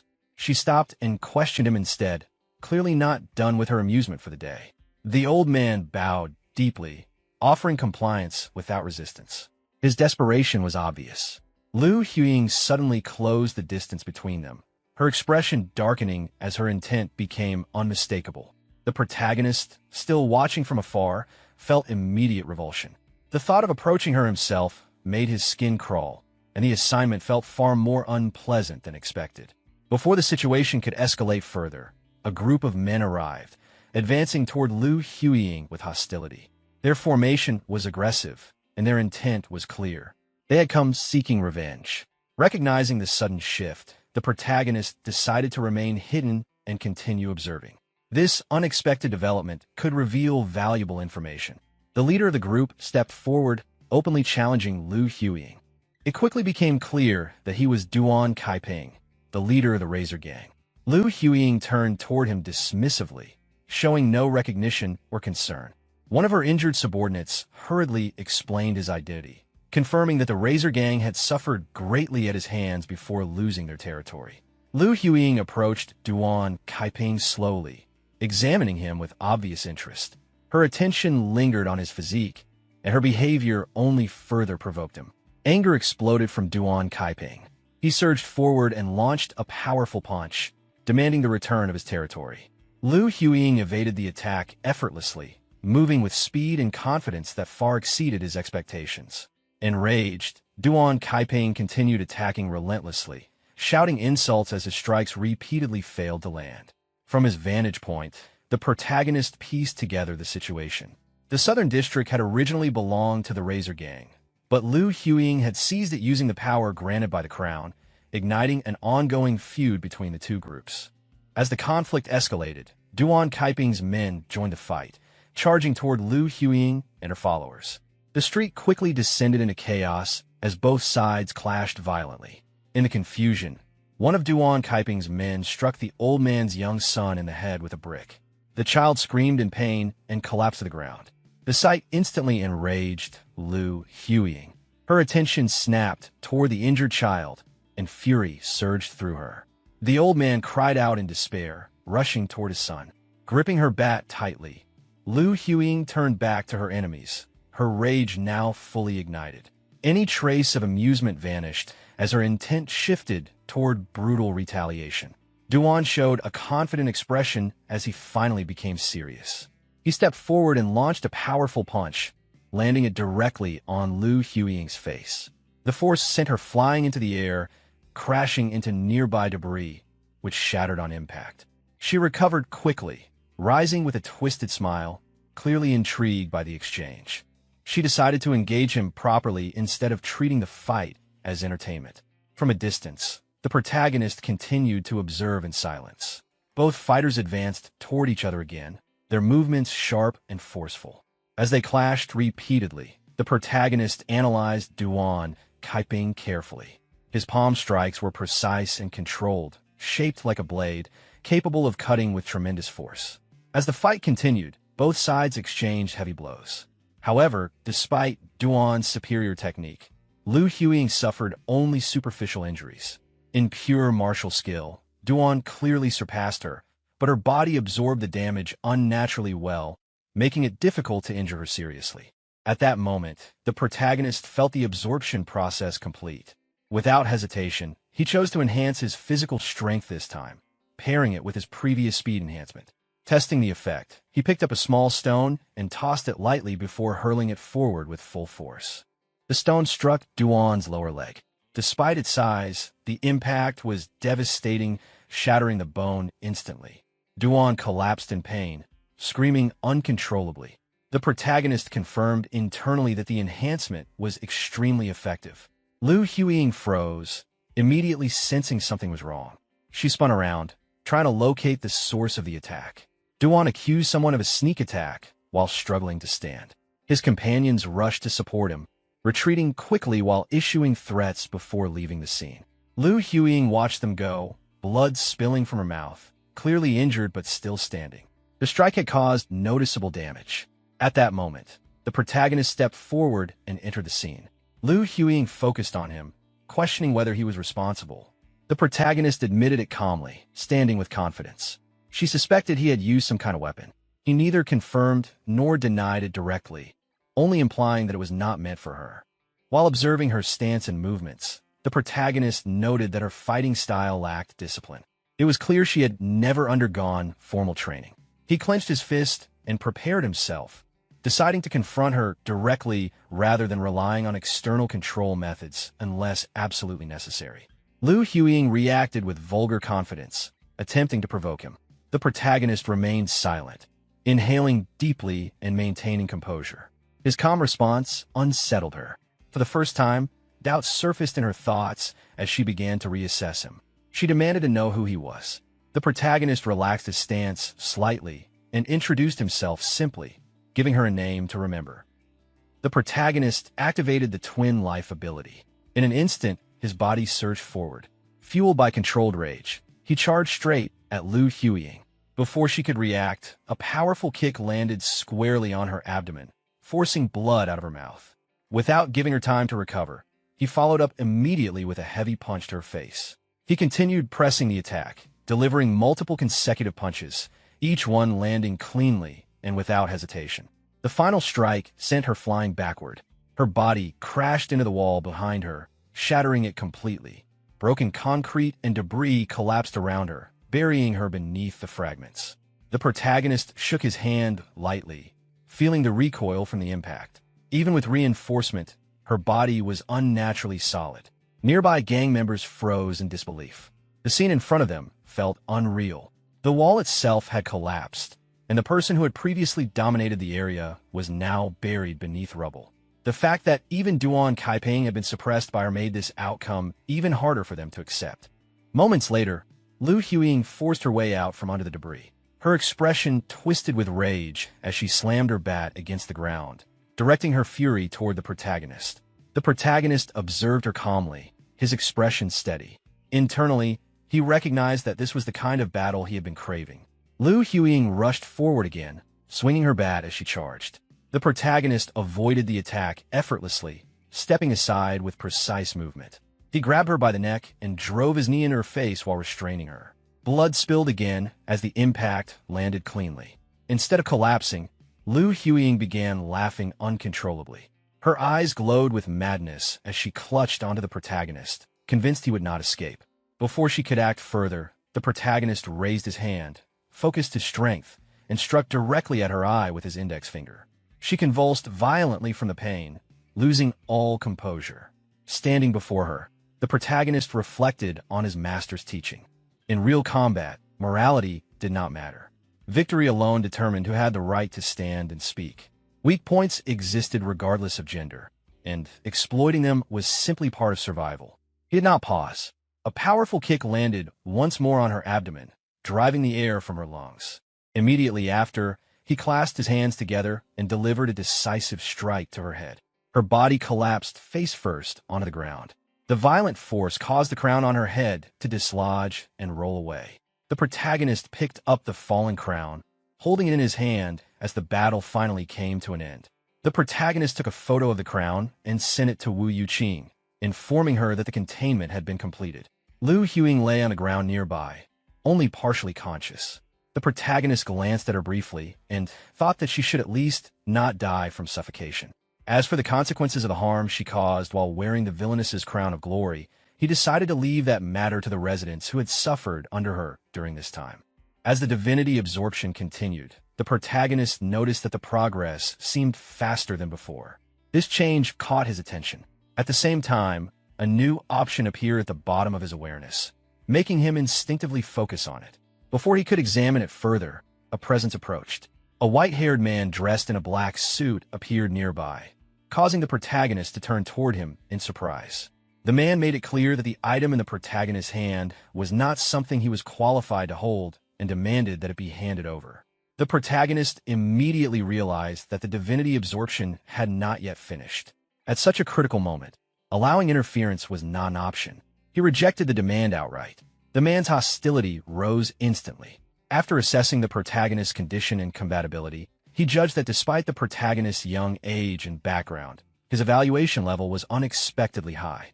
Even so, he still considered him far too weak. The man stepped forward, clearly preparing to force the issue. The protagonist reacted first, striking between the man's legs in an attempt to create an opening. The attack had no effect. The man had clearly anticipated such a move and showed no sign of injury. Realizing the situation was unfavorable, the protagonist immediately turned and ran. The white-haired man pursued him without hesitation, intent on killing him. While fleeing, the protagonist analyzed the situation. The man's body felt unnatural, almost as if it were composed of assembled mechanical parts. He suspected that this person might be a containment agent from another company. The pursuer quickly closed the distance and threw a punch. The protagonist narrowly avoided it and continued running, but it became clear that escape alone would not be enough. The gap between them was overwhelming, and the protagonist understood that prolonged engagement would only worsen his position. Before the absorption process could finish, the man suddenly appeared again, smashing through a wall and landing a direct punch. The protagonist tried to block it, but the force sent him flying backward. His body crashed through multiple walls before finally stopping, embedded deep into the last one.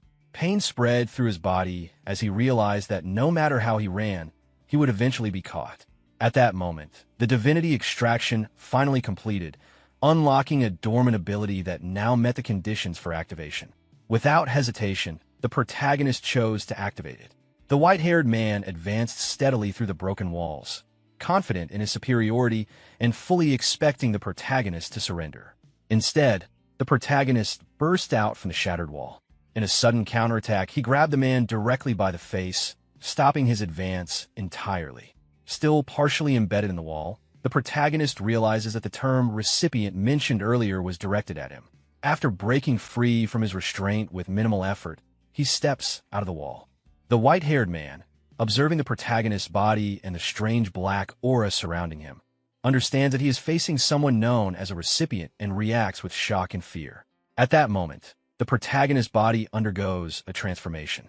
Dark shadow, flames envelop him, and all of his injuries recover on their own. The ability responsible for this transformation enhances shadows into a tangible black flame, though its higher form remains locked due to insufficient requirements.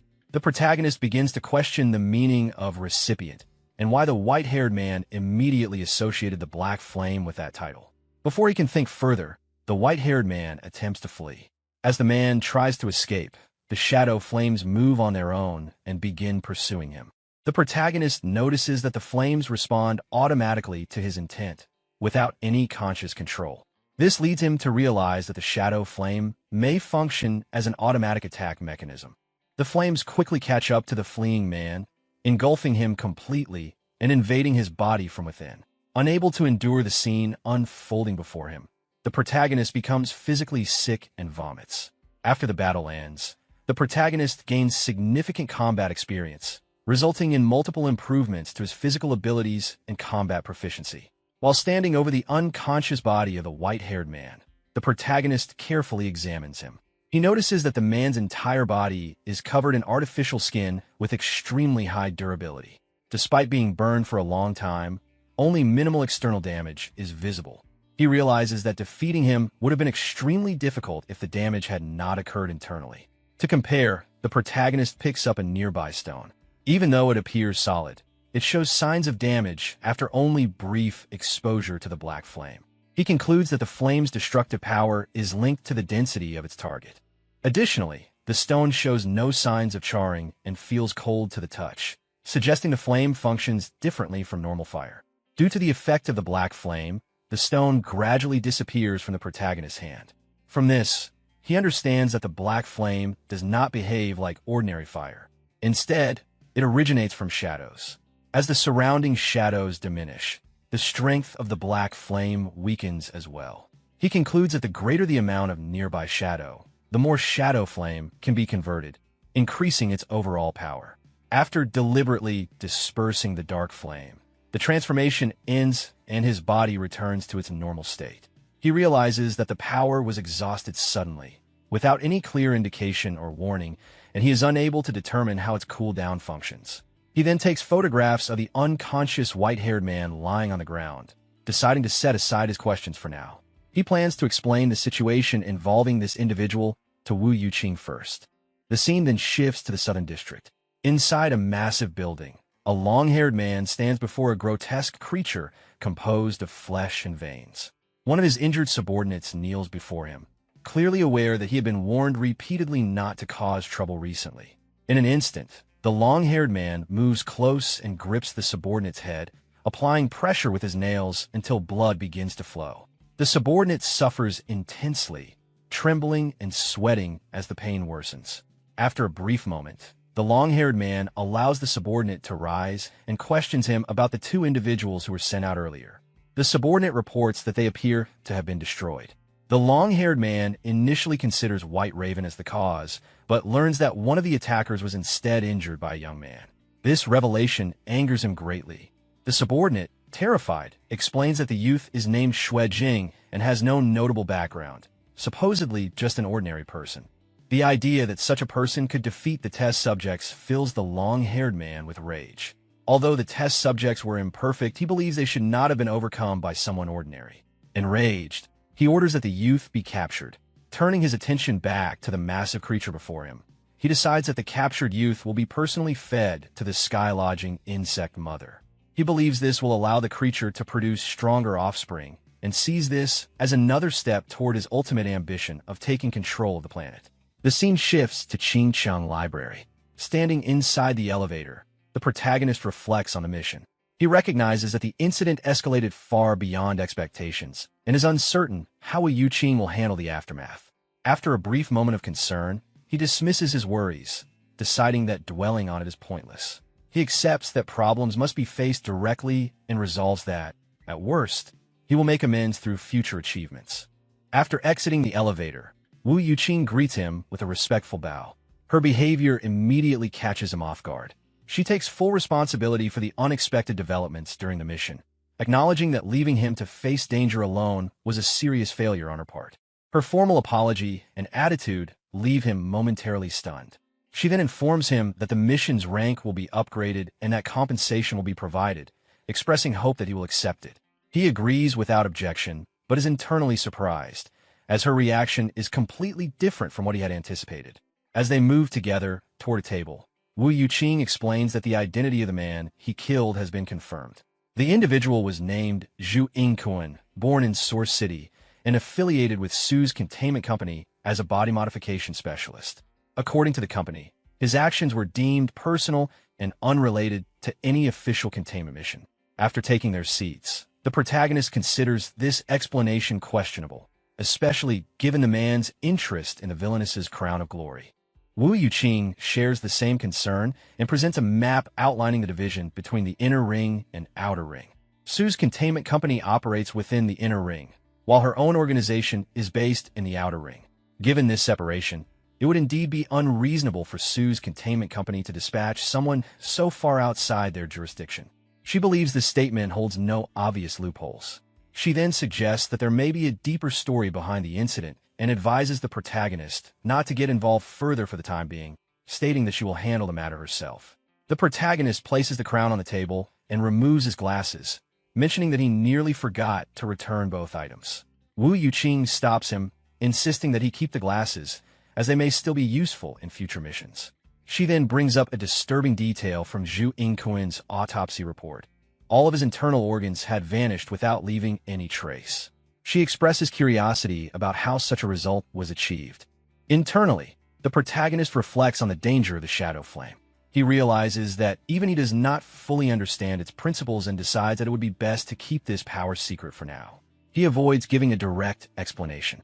As he removes the glasses, Wu Yuqing becomes visibly uncomfortable and quickly looks away, her reaction suggesting that the glasses have a significant effect on her perception. She tells him that if he does not wish to explain, he does not have to, acknowledging that everyone has their own secrets. and asks him to put the glasses back on properly. While doing so, the protagonist internally concludes that the glasses are nothing short of a divine artifact. He then turns his attention to a card he received and seeks clarification about its purpose. Wu Yuqing explains that it is a containment card. With it, conducting containment missions in the future will be far more convenient. Realizing the implication, the protagonist understands that this effectively grants him official status.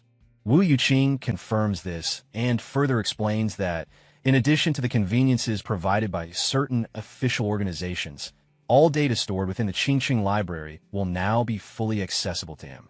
Wu Yuqing stands up from her chair, indicating that she still has pending work to handle. She leaves the area, entrusting the protagonist to explore the library on his own at a relaxed pace. As she departs, the protagonist casually gestures in her direction in farewell.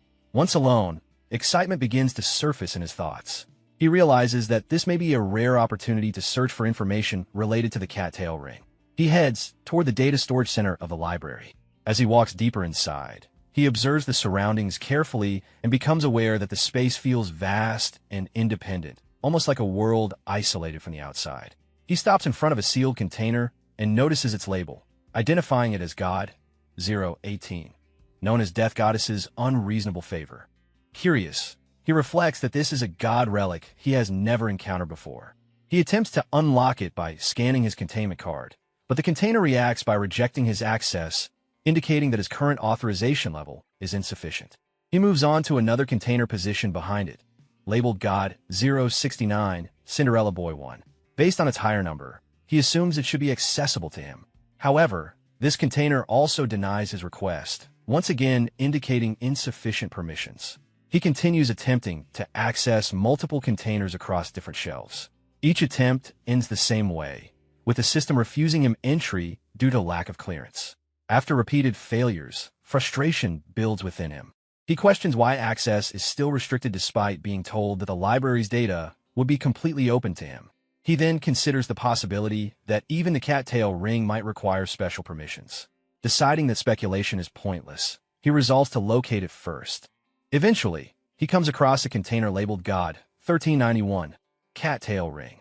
Feeling uncertain but hopeful, he brings his hands together instinctively before attempting access once more. This time, the container responds positively. The data associated with the cattail ring becomes available. A sense of relief and excitement washes over him as he realizes the access attempt succeeded. However, he is immediately informed that the relic carries a danger level classified as B, which does not align with the protagonist's current clearance as a C-class containment personnel. As a result, only the first 2 layers of information are made available. Following this restriction, the container's internal drawers automatically open. As he reviews the available information, confusion arises. Based on his understanding, the relic merely allows its user to transform into a harmless kitten. He struggles to understand why it is rated at the same danger level as relics capable of large-scale destruction. He takes a seat at a table in the center of the data storage area and removes the documents from the container. As he reads through them, he learns that after wearing the cattail ring for 1 month, the holder gains the ability to switch freely between human and cat forms. He notes that this ability is surprisingly practical. Continuing to read, he encounters a historical record stating that in a past era, a doctor reacted fanatically upon witnessing the cattail ring and subsequently founded what became known as the alien god cult. This term immediately raises questions in his mind. He continues reading, expecting further information related to this cult. The records explain that after the death of a god, the earth fractured, creating vast borderlands across the world. During exploration of these regions, humanity discovered tools capable of communicating with alien gods. Groups driven by ambition and a desire for power began worshiping these entities, forming organizations collectively referred to as alien god cults. Individuals who received power or gifts from these alien gods were labeled as recipients. At this point, a realization strikes him. He finally understands the meaning behind the term recipient, connecting it to earlier events. As he reads further, the historical account deepens. 200 years ago, an alien god cult known as the Lion Sage sect attempted to establish contact with the god Badet. Despite repeated efforts, the god never responded. That changed when one believer obtained God 1391 and transformed into a cat, which finally resulted in receiving Bastet's blessing. However, the blessing did not attach itself to the believer, but instead fused with the cattail ring itself. From that moment onward, the cattail ring began to possess increasingly mysterious and dangerous power. As the fusion progresses, the wearer gradually inherits Bastet's abilities. Ultimately, the process leads to the wearer fully transforming into Bastet. Because of this, the Lion Sage sect will stop at nothing to retrieve the cattail ring, even if it means killing its current holder. As this understanding settles in, the protagonist's expression hardens. A grave realization forms in his mind. If this information is accurate, then the true target of the Lion Sage sect is not merely the relic. It is Nar. The protagonist reflects inwardly on past events. He finally understands why Wanner had strongly urged him to go to the dojo earlier. If he had not managed to grow stronger in such a short time, both of them would likely have died. He turns to the next page of the record, which details the fusion conditions of God, 1391, the cattail ring. After reading it, he understands that the first stage of fusion requires intense emotional stimulation. After that, the same emotion must be repeatedly stimulated in order to deepen the fusion process. The phrase intense emotional stimulation lingers in his mind, triggering memories from the past. His ability involuntarily recreates those moments with extreme clarity, making the experience feel uncomfortably real. He quickly shakes his head, forcing himself to stop. He realizes that continuing to recall those scenes is not something he can endure. If transforming back into human form requires repeating what happened before, then it would mean that he and Nar would have to go through that situation frequently. He has no idea how he could ever explain such a condition to her. Continuing to read, he comes across another section of information. According to the records, the cattail ring only grants divine authority and has no inherent side effects. The only real danger associated with it comes from the Lion Sage sect. This discovery eases his mind. The absence of side effects is actually good news. As he reaches the end of the material, confusion sets in. The records abruptly stop without explaining what abilities Bastet actually possesses, nor do they mention how the ring can be removed once worn. He realizes that these unanswered questions are likely due to his low clearance level as a C-class containment personnel. At that moment, his phone receives a notification. He glances at the screen and initially assumes it might be his wages being paid unusually early. After checking the message, he realizes it is actually the compensation transferred by Wu Yuqing. The amount is far larger than he expected. With this sum, he no longer needs to carefully calculate his daily expenses. More importantly, it gives him the freedom to dedicate more time to training and becoming stronger.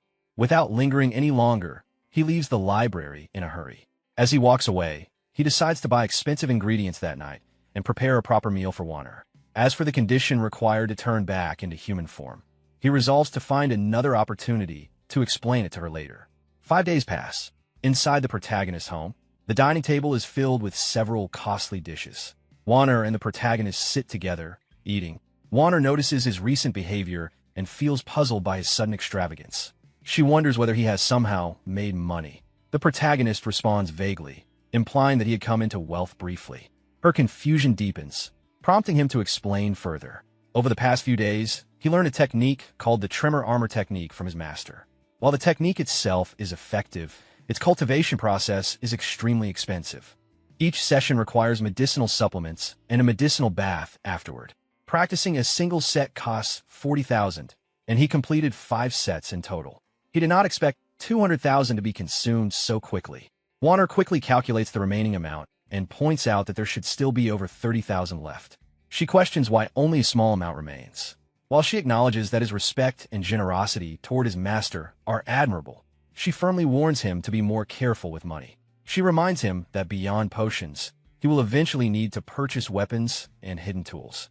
In addition, proper formal attire is necessary for entering high-end venues, and even the cheapest options cost over 100,000. The protagonist is taken aback by this information. He realizes that the expenses ahead are far greater than he had anticipated. Wanner points out that buying such luxurious ingredients should be limited to once a month at most. The protagonist responds casually, not arguing with her. As he continues eating, his thoughts drift. He realizes that there are far too many ways to spend money. Payday is still far away, and Wu Yuqing is unlikely to arrange any missions for him anytime soon. If he does not find a way to earn money soon, he and Wanner will once again struggle just to get by. After the meal, he looks through available job listings but finds nothing suitable. Left with few options, he sent a message to Chun, explaining that money is tight and asking whether there is any work available. He mentions that bodyguard work or physical labor would both be acceptable. Chun replies quickly, telling him that he asked the right person. Chun instructs him to come to the Hidden Dragon Dojo the next afternoon, explaining that a senior brother will first assess his ability. While the protagonist is still processing the reply, he notices Warner rapidly finishing the remaining food. He reacts instinctively, realizing too late that she has nearly eaten everything. The scene then shifts to the Hidden Dragon Dojo. Inside the dojo, the protagonist practices his newly unlocked soft force technique. His movements are controlled and precise, showing clear progress from his previous training. From the side, Chun observes quietly. He realizes that this junior brother is far from ordinary. In just 5 days, the protagonist has already cultivated the tremor armor technique to an impressive level. A brown-haired female disciple approaches the protagonist, clearly nervous and slightly flustered. She gestures toward the strength testing area, suggesting that he demonstrate his ability so everyone can see. Chun encourages the protagonist to step forward, seeing this as a good opportunity. Although the protagonist hesitates at first, Chun quietly urges him on, pointing out that this is a perfect chance to test the results of his recent training and allow others to witness his strength. Accepting this reasoning, the protagonist steps forward and agrees to try. Some nearby disciples whisper among themselves. Since the protagonist has not been at the dojo for long, they assume his strength is probably lacking and suggest that he should not push himself too hard. Others joke lightly, implying that he might hurt himself. The brown-haired girl becomes visibly annoyed by these comments, clearly believing in the protagonist's ability. The strength testing begins. The punch force machine registers Ning Mingming's previous result at 232 kilograms. The protagonist then steps up and delivers a light punch to the testing device. The motion appears casual, lacking any obvious build-up. This immediately causes confusion among the onlookers. Some wonder why he did not charge up his strength, while others begin to laugh, assuming that he held back out of fear of embarrassment. Suddenly, the testing machine reaches its limit. The device strains, tears apart, and breaks, indicating that the maximum measurable punch force has been exceeded. The surrounding disciples are stunned. None of them expected such a result from such a seemingly gentle strike. Standing calmly before them, the protagonist explains the principle behind what he used. Rather than relying on brute strength, he applied soft force. He clarifies that stronger force does not always mean better results. Soft force is an advanced application of gene force, where power is concentrated into a single point, injected into the target, and then released internally. He suggests that others attempt to comprehend this method themselves. Ning Mingming listens intently, clearly impressed and grateful for the explanation. Some nearby disciples react with subtle jealousy, unable to hide their envy. The protagonist then instructs a short-haired junior to retrieve a punch pad from the warehouse and place it on the force testing machine. Afterward, Chun approaches the protagonist and hands him a business card. Based on the skill he has just demonstrated, Chun feels confident in recommending him. He explains that a powerful individual is currently looking for a bodyguard. While the situation surrounding the job is somewhat complicated, the opportunity itself is genuine. The protagonist carefully examines the card. When he notices the compensation listed, his attention sharpens immediately. Without hesitation, driven by instinct and necessity, he expresses a strong desire to take the job. The scene then shifts to the Rueju Hotel. The protagonist steps out of a luxurious car and walks into the hotel. His presence immediately draws attention from the people inside. Based on his attire and bearing, several guests quietly observe him, trying to guess his identity. Some assume he is a martial artist rather than a wealthy second-generation heir attending the banquet, while others speculate that he must be part of the hired security, though his young age makes them doubtful. Hearing the surrounding whispers, the protagonist smiles inwardly.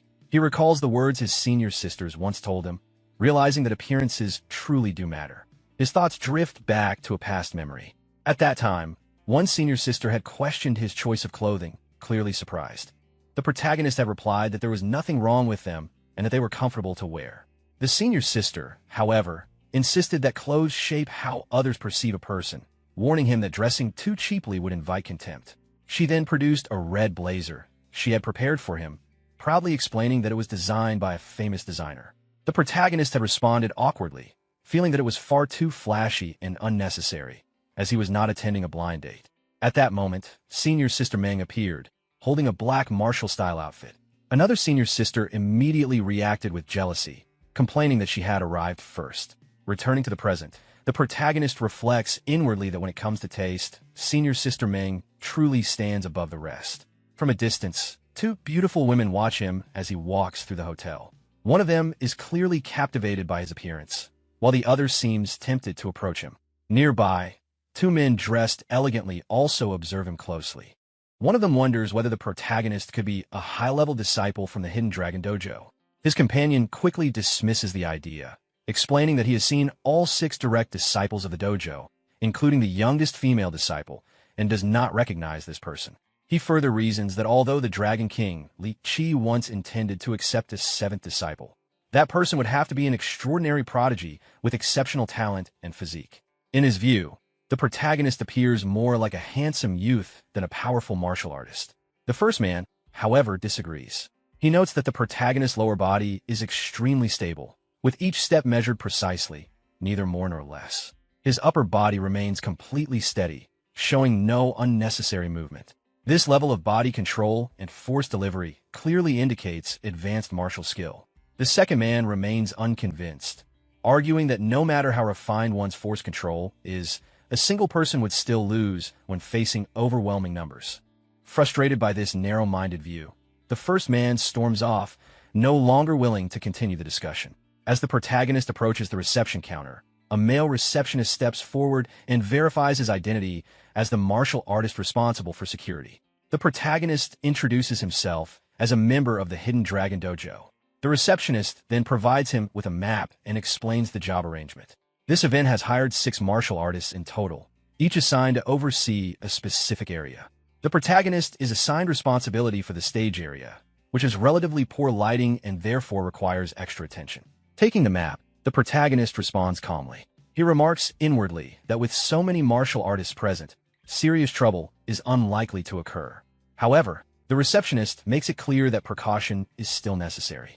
Hiring extra personnel is simply a way to prevent problems before they arise.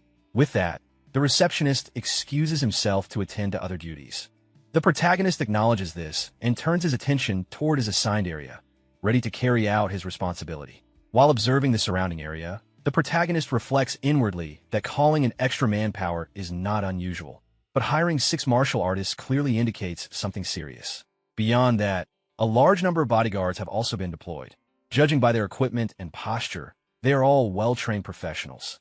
The number of surveillance cameras is also far beyond what a normal hotel would require. From his experience, such excessive preparation only happens when something abnormal has already occurred. This makes him wonder what kind of incident could justify such a large-scale arrangement. Soon after, a man dressed in white approaches him. The man introduces himself as a member of the Tiger Soul Dojo named Li Xiaoquan.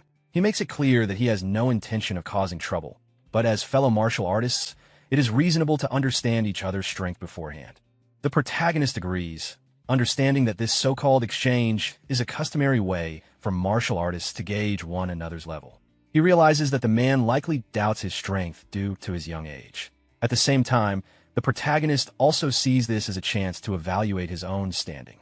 As the two begin crossing hands, several people nearby take notice. A red-haired man recognizes the protagonist and reacts with surprise, while a short-haired woman curiously asks for opinions on who might win. Before any conclusion can be reached, a pink-haired man arrives, immediately drawing attention from the surrounding crowd. His presence alone is enough to make others react with respect. While observing the exchange, the pink-haired man quickly assesses the situation. In his view, although the protagonist appears slender, his body has clearly undergone intense tempering and is far tougher than it looks. His internal energy is clean and stable, far beyond what Li Xiaoquan can contend with. The red-haired man, hearing this evaluation, feels shocked. He cannot understand how the protagonist's strength has grown so rapidly in such a short time. On the other hand, Li Xiaoquan initially assumes that the protagonist has no visible flow of energy and dismisses him as inexperienced. However, as the exchange continues, the protagonist gradually increases the pressure in his grip. Li Xiaoquan soon realizes something is wrong.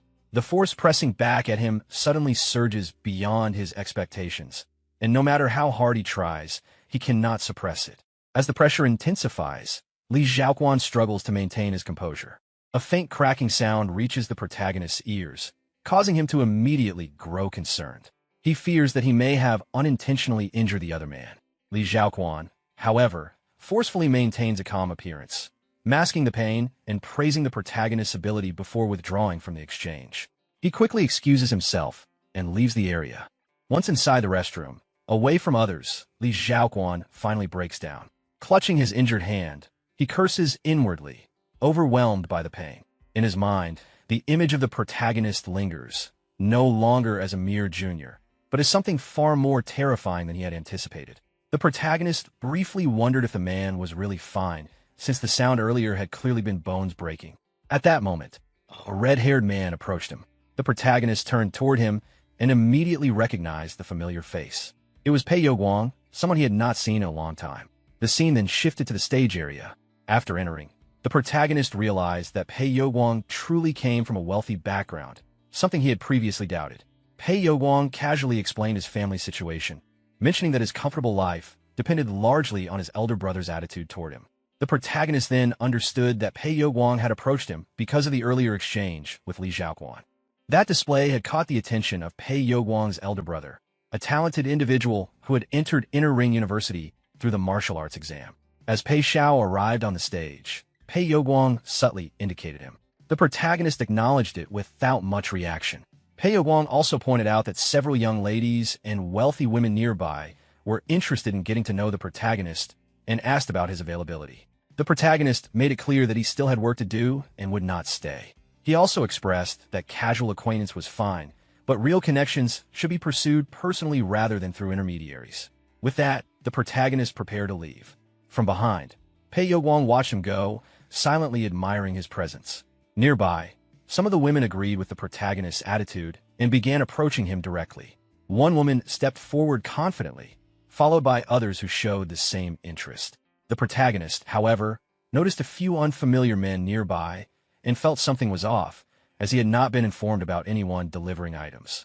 As he tried to move toward them, one of the women grabbed his arm to stop him. Feeling overwhelmed by the situation, the protagonist finally took out his phone, deciding to end the interaction quickly by exchanging contact information.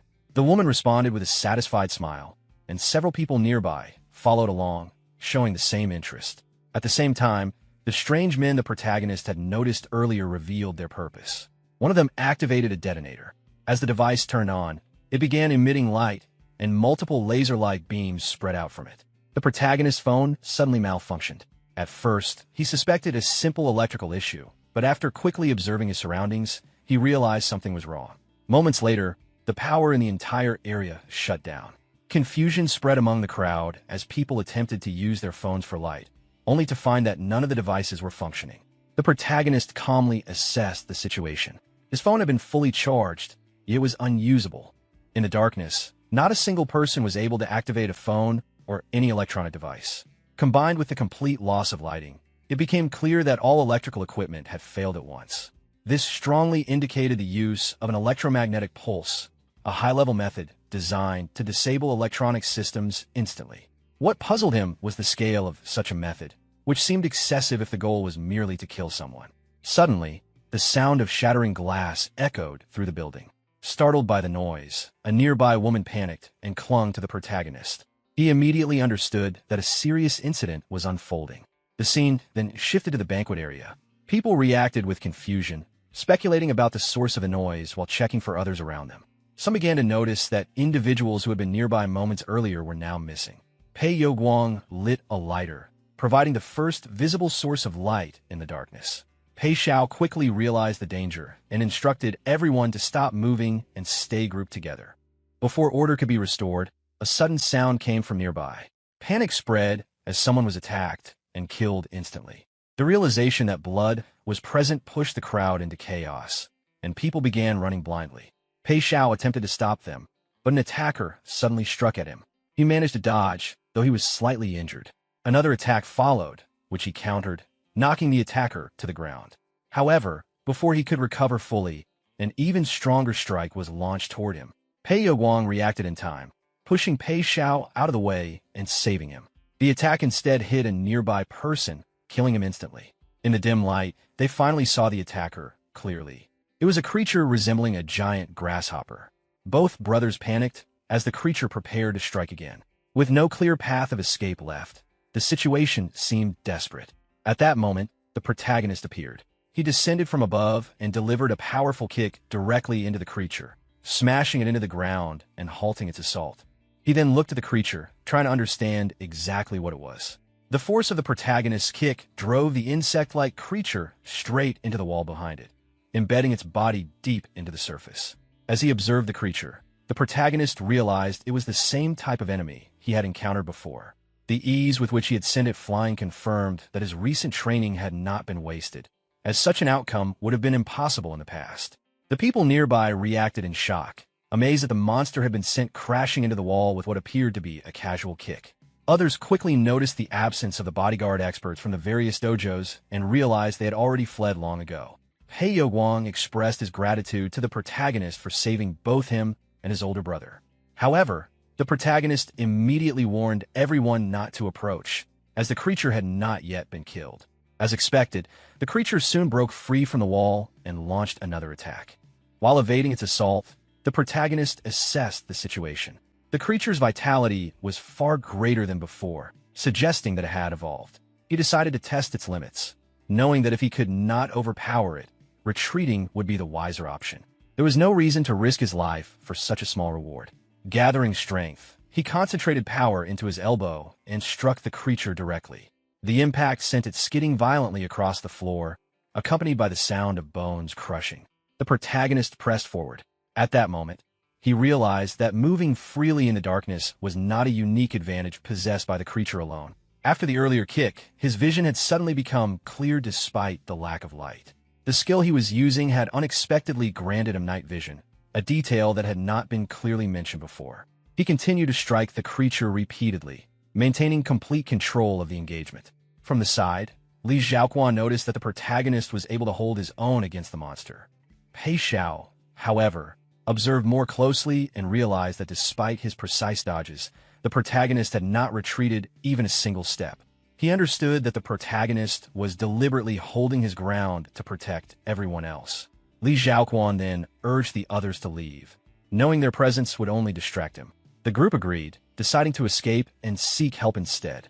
Once everyone had finally evacuated, the protagonist felt a sense of relief. With no one left to protect, he could finally fight without restraint. Turning his attention fully to the creature, he prepared himself for the next exchange. The creature rushed toward him once again. The protagonist narrowly avoided the attack and immediately noticed something was different. The beast's speed had increased significantly, revealing that it had been hiding its true capabilities. The creature then turned toward him and began laughing. Suddenly, the surroundings shattered. The world around the protagonist collapsed into nothingness, and he found himself drifting in a void. Confusion set in as he questioned whether he had fallen into some kind of illusion or technique. For a moment, the possibility of death crossed his mind, but he quickly dismissed it. After investing so much time and money into mastering martial arts, losing to a creature like this was unacceptable. Something had clearly gone wrong, and the cause lay elsewhere. Within the void, the protagonist fell and landed upon the massive hand of a dragon. As he stared at the creature, a sense of familiarity surfaced in his mind, as though he had encountered it somewhere before. At that exact moment, the insect-like creature seized the opening and struck his chest with a direct punch.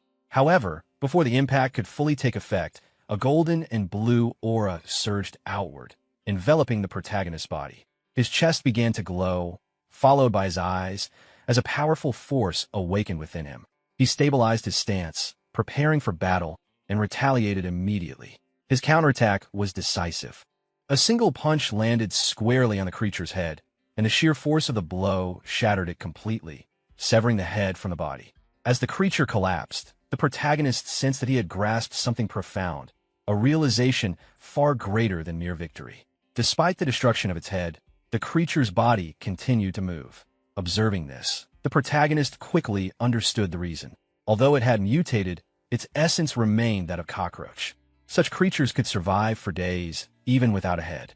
Its true weakness lay elsewhere, specifically in the ganglion located beneath the esophagus.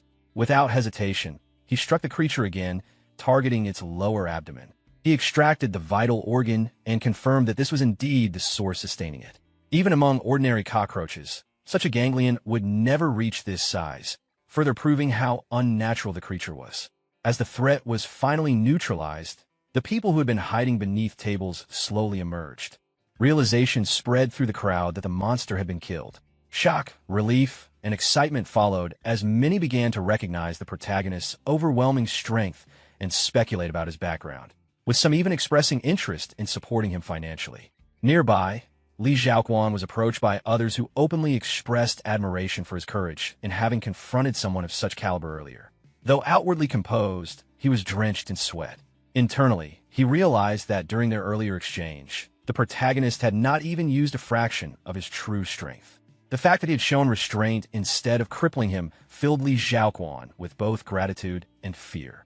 Sensing that the situation was far from over, the protagonist urged everyone to take advantage of the moment and evacuate immediately. He felt strongly that the incident was far more complex than it appeared on the surface. Someone noticed that the protagonist had been injured, causing concern to spread once again. Shortly after, the host of the banquet approached him and identified himself, seeking clarification about whether the incident had truly been accidental. After receiving the host's information, the protagonist explained his conclusion. The blackout was not natural, but the result of an electromagnetic pulse, almost certainly man-made. The creature itself had likely been deliberately released inside the venue. Taken together, the objective was clear: a coordinated attempt to kill everyone present. The host reacted with visible anger and resolved to have the matter thoroughly investigated. However, the protagonist remained skeptical. The excessive number of surveillance cameras and hired martial artists indicated that danger had been anticipated in advance. Insisting on holding the banquet under such conditions only raised further suspicion. Given that the attendees were all influential individuals, the motive behind targeting them became even more troubling. In his assessment, the host was concealing more than he revealed. Despite the monster's death, the protagonist emphasized that the danger had not yet passed. He instructed everyone to leave in an orderly manner, move carefully, and use any available light sources to guide their way. Before departing, the host attempted to probe further by questioning the nature of the creature. The protagonist deflected the inquiry, maintaining his role as a bodyguard whose responsibility was limited to ensuring safety, not uncovering deeper truths. Internally, he recognized the attempt for what it was. Someone was already testing him. The deeper he looked, the clearer it became that the situation was far more dangerous and complicated than he had initially assumed. After reaching the lounge area, the protagonist sat quietly on a chair. Panic spread among the survivors as several people hurried to contact their families, desperate to leave the hotel and unwilling to ever return. While resting, the protagonist assessed the situation inwardly and felt that the gains from this incident were far from insignificant. At that moment, the system interface appeared. The intense deathmatch had greatly stimulated his potential, granting a massive increase in fitness, health preservation, running, combat fighting, accuracy, charm technique, and visualization experience. Through the life-and-death struggle, he gained deep insights into combat, long-distance raids, and killing intent, successfully learning a new killing-type movement technique. He also visualized the scene of a true dragon sweeping across the sea of clouds, leading to multiple level promotions across his attributes. After processing the information, the protagonist realized that several experience gains had reached 4-digit values, and that the specialization requirements had been fulfilled. Almost immediately, his body began to recover on its own. Upon checking himself, he discovered that all injuries had completely healed, as if his status had been fully restored after leveling up. The system interface appeared again, informing him that the conditions had been met to convert basic force delivery into special force delivery through specialization. Confusion surfaced as he considered whether this was related to his comprehension of the cloud ceiling tale, and whether the special force delivery was tied to the hidden dragon martial arts. Concluding that special force delivery was unquestionably superior, he made the choice without hesitation. The system confirmed the successful specialization. His force delivery level increased significantly, with a large amount of accumulated experience converted into hidden dragon force. A powerful sensation surged through his body. It felt as though long-rusted pathways had been lubricated, allowing gene force to flow with unprecedented smoothness. Recognizing the rarity of this opportunity, he immediately decided to take advantage of it and began practicing the tremor armor technique once more. Not long after, the medical team arrived to treat the injured. When they turned their attention toward the protagonist, shock spread upon discovering that he was fully recovered and already immersed in meditation. The scene then shifted to the Hidden Dragon Dojo. Inside the dojo, the protagonist received treatment from his senior sister. Concern was evident as she reflected on how a routine bodyguard commission had escalated into an encounter with such a monster. The dojo master soon appeared, explaining that the dojo's commissions were inherently dangerous, as martial artists constantly lived on the edge of life and death. Seeking answers, the protagonist inquired about the monster's origin. The dojo master admitted he was not fully certain, only that the creature was likely connected to the borderlands. This caused the protagonist to reflect inwardly on the naturally occurring rift mentioned in the data that appeared after the god's death, wondering what truly existed within it. The dojo master advised him not to overthink it, emphasizing that survival itself was already a great blessing. Moreover, through this experience, the protagonist had comprehended the Hidden Dragon style's killing move, Cloud Sealing Tail. For a martial artist, tempering oneself between life and death remained the greatest teacher. The protagonist explained to his master that he seemed to have comprehended the essence of the Hidden Dragon style. The dojo master was so shocked that he stood up from his wheelchair and moved closer to him. After carefully examining the protagonist's hand, the master lost his composure, fell to the ground, and realized that the protagonist had unknowingly nurtured a dragon within his body. The senior sister, confused by their reaction, could not understand what they were referring to. The master, however, was clearly pleased. He explained that the Hidden Dragon style was not merely a martial technique, but a method of cultivating a living dragon force within the physical body. This dragon was not an illusion, but a real force with its own spirituality. From that moment onward, martial cultivation became a process of nourishing that inner dragon. According to the master, this was the true essence of the Hidden Dragon style, and the protagonist had already grasped the key step towards surpassing human limits. The master then clarified what breaking the limit meant. He explained that once the body had fully perfected skin, flesh, tendons, bones, and blood, progress normally stopped. To go further, one had to elevate the level of life itself. This involved remolding the physical body. Although the appearance remained human, the essence of life changed. Those who achieved this state were known by Taoists as earthly immortals and by Buddhists as living Buddhas, capable of living far beyond ordinary lifespans while maintaining peak physical condition. While listening, the protagonist noticed that the master's crippled legs were likely the result of a failed attempt at this transformation. The master reassured him that he had already crossed a critical threshold, greatly reducing the risk of failure. From here on, steady and patient cultivation was all that was required. The senior sister then questioned why the master had still grown old despite once being powerful enough to cross the dragon gate. The master revealed that the dragon he had nurtured was killed. This revelation shocked both disciples. The master went on to recount his past. In the North District, he had relied on his overwhelming martial strength and acted recklessly, constantly engaging in duels alongside Meng Basang. His arrogance led him to offend many powerful enemies. When they failed to defeat him directly, they targeted Meng Basang's family instead. Consumed by anger, the master sought revenge without restraint, killing all who stood in his way. For a time, he believed himself invincible, but eventually retribution arrived.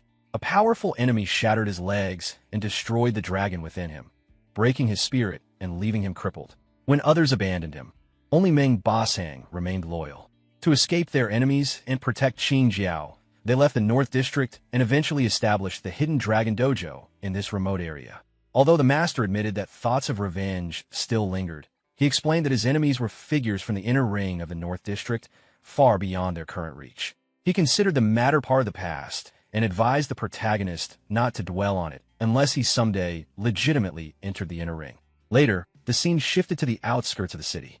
As the protagonist walked toward his apartment, he received confirmation that a large sum of money from the hotel had been transferred into his bank account, leaving him with a substantial balance. He noted the efficiency of the hotel's payment process. After returning home, he entered the apartment but found Warner absent once again. Sensing something unusual, he activated his visualization ability and noticed movement outside. Looking through the window, he saw two unfamiliar men approaching, and he immediately realized that Warner was in danger. Warner confronted the two men, questioning why they had returned after fleeing earlier. One of them explained that the infinite dragon crown had reacted to her, indicating that she possessed outstanding aptitude and could become a suitable recipient. He suggested that with the support of the main sect, their forces could be rebuilt. Warner was clearly shaken by this revelation. Before the discussion could continue, the protagonist stepped in, making it clear that Warner was unwilling. Warner was surprised by his sudden appearance, and the protagonist realized from their exchange that these men were connected to her sect. One of the men warned that if Warner continued staying with the protagonist, Kant Security Company might discover his existence and implicate him. The mention of Kant Security Company caused Warner to hesitate. The protagonist, however, could not ignore what he had heard. As the man elaborated, he implied that Kant Security Company posed a serious threat and that the protagonist would inevitably be dragged into danger if Warner stayed. While Warner remained conflicted, the protagonist reflected on the true nature of Kant Security Company. After the death of the god, the world had briefly descended into chaos, forcing authorities to delegate law enforcement power to private security organizations. Kant Security Company was one of these groups, but unlike the others, it expanded rapidly and grew beyond control, becoming deeply entrenched and extremely dangerous. Ningpingna's concealment had once been effective, but the arrival of the Dragon sect had significantly increased the risk of exposure. Even so, the protagonist felt no fear at the thought of facing Kant Security Company. He made his stance clear that Warner would not return with them. Warner was startled, but deeply moved. The man mocked the idea that the protagonist could protect her, emphasizing the overwhelming strength of Kant Security Company. The protagonist, however, remained firm, believing that no conclusion could be drawn without facing the situation directly. As the man continued to belittle him, Warner finally lost her patience. She expressed her anger at being dragged into trouble against her will, explaining that she had never wanted to become the Dragon Sect's leader and had been forced into the role by someone else. She rejected the idea of receiving any so-called inheritance and insisted that she would not leave. She also firmly stated her trust in the protagonist's ability to protect her. The protagonist supported her without hesitation, and the two of them left together, ignoring the man's displeasure. Meanwhile, elsewhere, inside a laboratory, a white-haired man stood beside an abomination. He was astonished by the report that Number 1 had been beaten to death by a 17-year-old high school student. Even Cheng Xian, at the same age, would have struggled against Number 1. The existence of such a powerful young genius in Qingsheng deeply unsettled him. A short-haired boy offered a different perspective, explaining that the so-called genius from the news was not truly comparable. In his view, the little senior brother had only trained in martial arts briefly at the age of 17, whereas the person mentioned in the report was likely cultivated in secret by the Hidden Dragon Dojo for a long time and had only revealed his strength through a single shocking achievement. The white-haired man showed little interest in continuing the discussion. Although the expected outcome had not been achieved, he considered the incident acceptable, as several deaths had already occurred and served as a warning to the governing council. He then shifted the focus to Number 9 and requested an update. The short-haired boy reported that Number 9 had consumed Number 7 the previous night. Despite being born for only 10 days, its growth rate was already abnormally fast. After observing the situation, the long-haired man concluded that Number 9 was currently the most cost-effective perfected individual. Future feeding and production would therefore prioritize it. He also instructed that Number 9 should be allowed to make a public appearance at an appropriate time. Since the high school student mentioned in the news attended Qingsheng affiliated high school, the best school in the city, any incident involving that location would likely increase public support for the proposed bill. The short-haired boy acknowledged the order respectfully. The scene then shifted to the Hidden Dragon Dojo. While practicing, the protagonist focused entirely on cultivation and self-improvement, believing that growing stronger was the only way to resolve all future problems, whether by solving the issues themselves or eliminating those who caused them. As his training continued, the protagonist gained a deeper understanding of one of the Hidden Dragon style's core techniques, a powerful move designed to penetrate defenses by driving gene force directly into an opponent's body. Recognizing its destructive potential, he resolved to master it thoroughly. Not long after, Chen arrived excitedly and informed him of unexpected news. The monster incident at Ruizhu Hotel had drawn attention, and the wealthy individuals who had been saved expressed their gratitude through massive donations to the Hidden Dragon Dojo. These funds were designated entirely as the protagonist's remuneration, amounting to 22 million. The sheer scale of the sum surprised him, though he acknowledged that the wealthy knew how to handle such matters. Chun then handed him a cultivation guide prepared by the master, explaining that with such resources, he could no longer afford to train frugally. Upon reviewing the plan, the protagonist initially felt confident, but as he read through the detailed expenses, various rare pills, medicinal baths, specialized massages, and high-pressure cultivation chambers, his confidence quickly faded. The realization set in that the entire fortune would soon be consumed by cultivation costs. He could only sigh at the truth that martial arts cultivation was an endeavor where wealth vanished as quickly as it was gained. Chun then showed him another piece of news. Information about the monster incident had been leaked to the media, and the protagonist had already been labeled a hero of Qingqing. At that moment, Chun received a call from an unknown number. Not recognizing it, the protagonist answered instead. The instant he heard the voice on the other end, his expression changed in shock. While on the call, the protagonist's teacher scolded him harshly for being absent from class for an extended period, accusing him of skipping school under the excuse of part-time work. The teacher made it clear that becoming a local hero did not exempt him from attending classes. The protagonist hurriedly explained that his family had recently encountered some trouble. The teacher then brought up the upcoming school sports meet and strongly implied that the protagonist will be signed up for multiple track events, listing several distances in succession. From this, the protagonist realized that the real intention was to have him bring honor to the class through competition. At that moment, the senior sister appeared nearby and gestured to him. Using the interruption as an excuse, the protagonist ended the call, while the teacher warned him not to miss the event when the time came. Turning his attention to the senior sister, he asked what she needed. She informed him that there was a request made specifically for him, emphasizing that the reward was extremely generous. Curious, he asked for details and learned that the request involved a sparring session. The client was also a martial artist who had grown interested after seeing the recent news and wanted to test his skills. The offered reward was 500,000, a sum that genuinely surprised the protagonist. The scene then shifted to the Inner Ring's North District. This area was known as the residence of high-ranking government officials and was often referred to as the Northern Wealth. It was said that a random individual there could earn in minutes what an Outer Ring household made in an entire year. As the protagonist arrived in the district by car, he could not help but feel overwhelmed. Upon reaching the destination, the driver informed him that they had arrived. Stepping out, the protagonist reflected again on the unusually high payment for a simple sparring session, concluding that such an amount was probably insignificant to someone of that status. Standing before the entrance, he observed the sheer size of the estate, noting that it was nearly as large as half his school. He also noticed two brothers nearby and felt puzzled by their presence. When he approached them, it became clear that neither of them had personally submitted the request to the dojo. Instead, they explained that someone else had used them as intermediaries to arrange the meeting. One of the brothers emphasized that he was only following his father's instructions and would not dare to disobey him. The protagonist initially assumed that the father himself wanted to spar, but this was quickly denied. The explanation was vague, suggesting that another individual had asked the father for a favor. As they began walking together, the situation became clearer. The person behind the request came from an official organization, though the exact affiliation was unknown. The brother's father had stressed that this person's requirements must be met as thoroughly as possible. During a dinner the previous night, he had instructed them to arrange a meeting with the protagonist, which led to the current situation. Pei Xiao questioned whether the protagonist truly had no idea who was behind the meeting. The protagonist made it clear that he had no clues at all, though inwardly he wondered if the matter was connected to Kant's security company.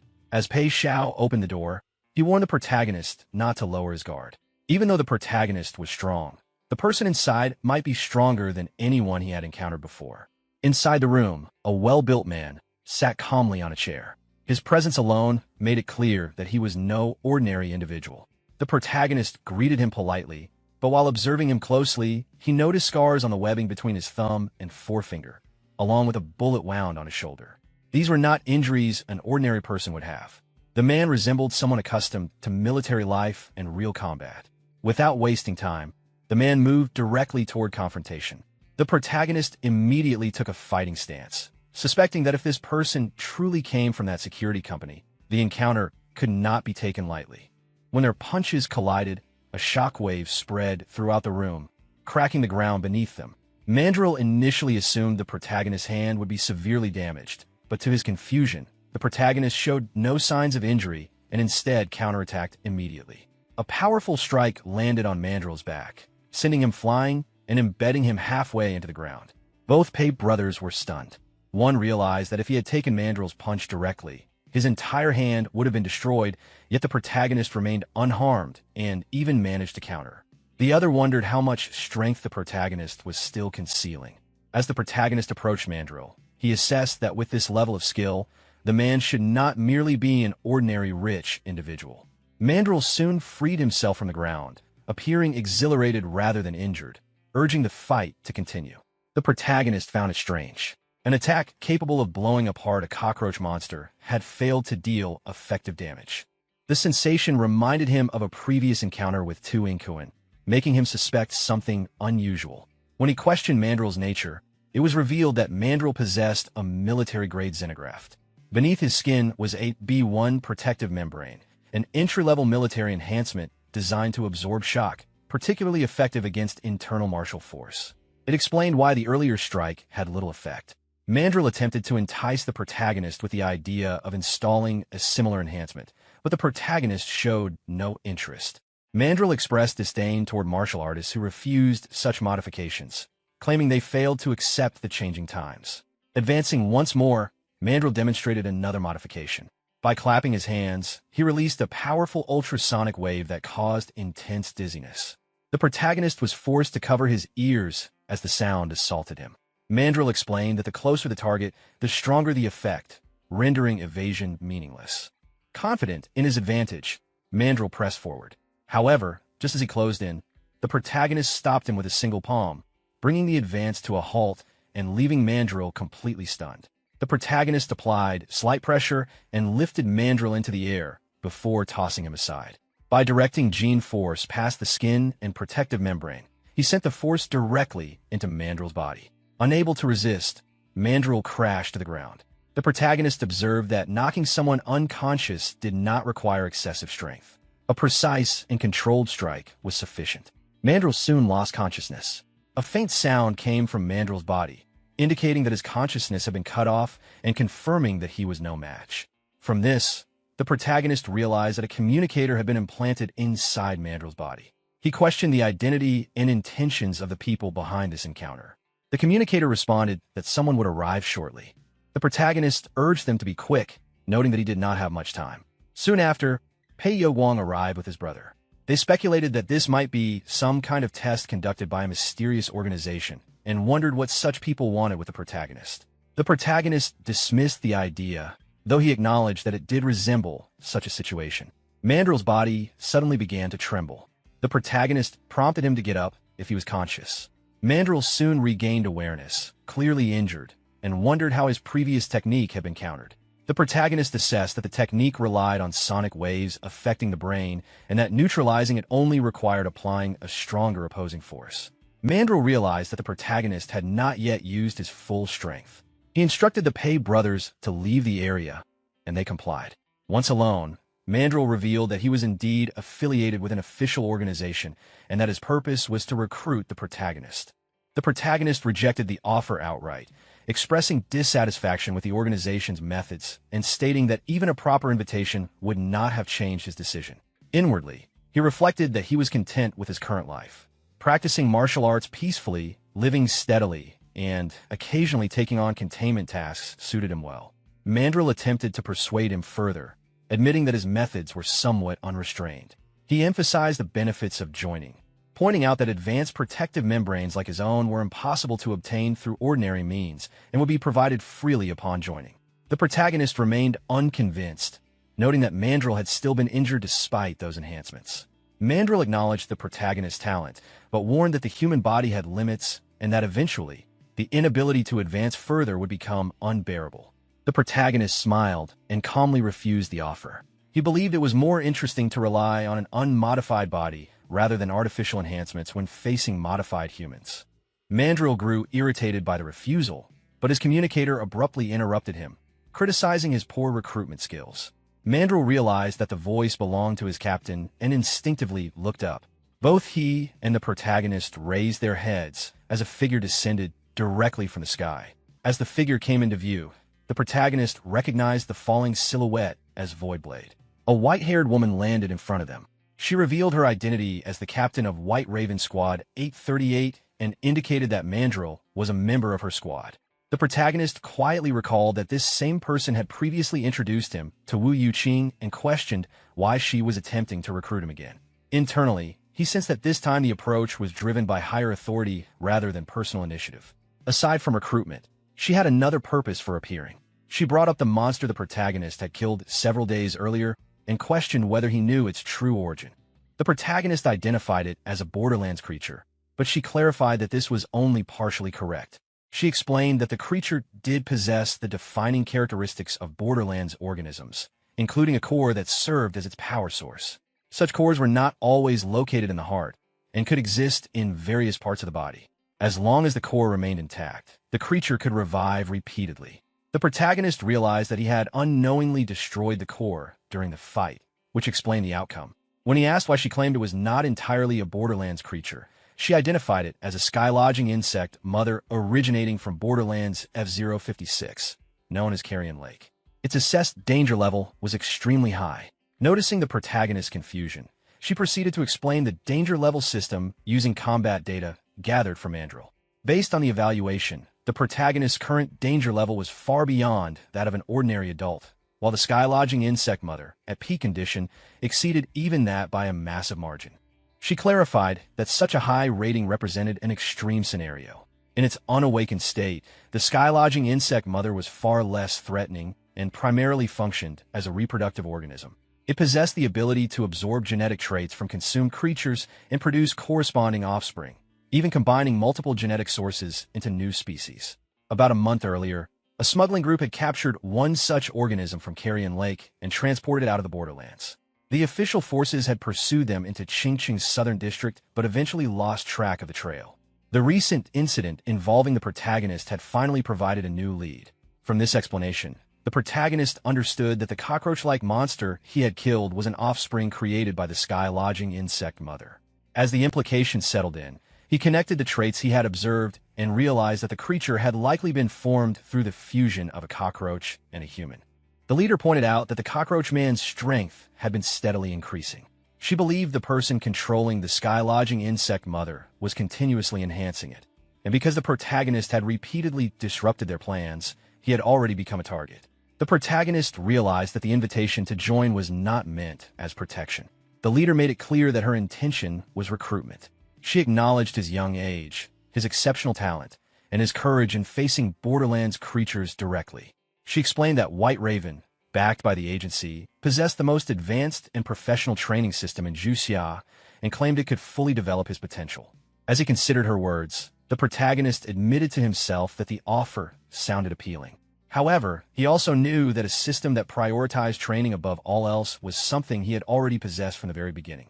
Because of that, he chose to refuse. The leader accepted his decision calmly and said she could understand his way of thinking. Instead, she used her authority as captain of Squad 838 to grant him the status of external personnel within White Raven. Under this arrangement, he would occasionally receive commissions when needed and obtain corresponding rewards. This condition felt unexpectedly lenient to the protagonist. He then shifted his focus to the agency itself and wondered whether it possessed any god relics.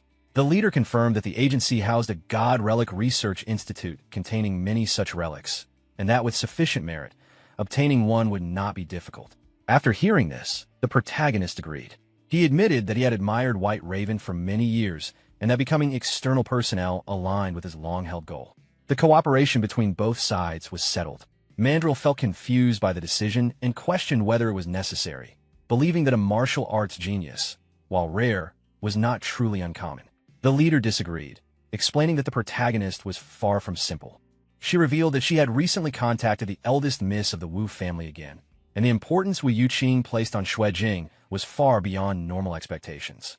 Mandrill recognized Wu Yuqing as a natural recipient. The leader reminded him that Wu Yuqing had always sought a way to remove that status and believed only a god could oppose another god. Aside from god relics, Shui Jing was the only individual she truly cared about. Because of this, the leader believed he possessed a hidden quality they had yet to uncover, and securing him first was essential. The scene then shifted. While riding in his car, the protagonist reflected on Qingqing, thinking that even its most prosperous areas could not compare to the North District. Shortly after, he received a message from Wu Yuqing asking him to meet her at the library. He responded that he was on his way and instructed the driver to head toward Qingcheng Library. The scene shifted again. Inside Qingcheng Library on the 7th floor, the protagonist entered and was directed to sit. He picked up a glass of water and drank quietly. With an awkward expression, the protagonist showed his dissatisfaction with the drink. Inwardly, he wondered how much Yuqing actually liked the sweet water kettle. Yuqing explained that the tea was brewed using water produced by his favorite god relic. The protagonist chose a can of Coke instead and opened it. After that, Yuqing brought up the matter of White Raven, assuming they had already contacted him. The protagonist confirmed that he had been invited but had refused.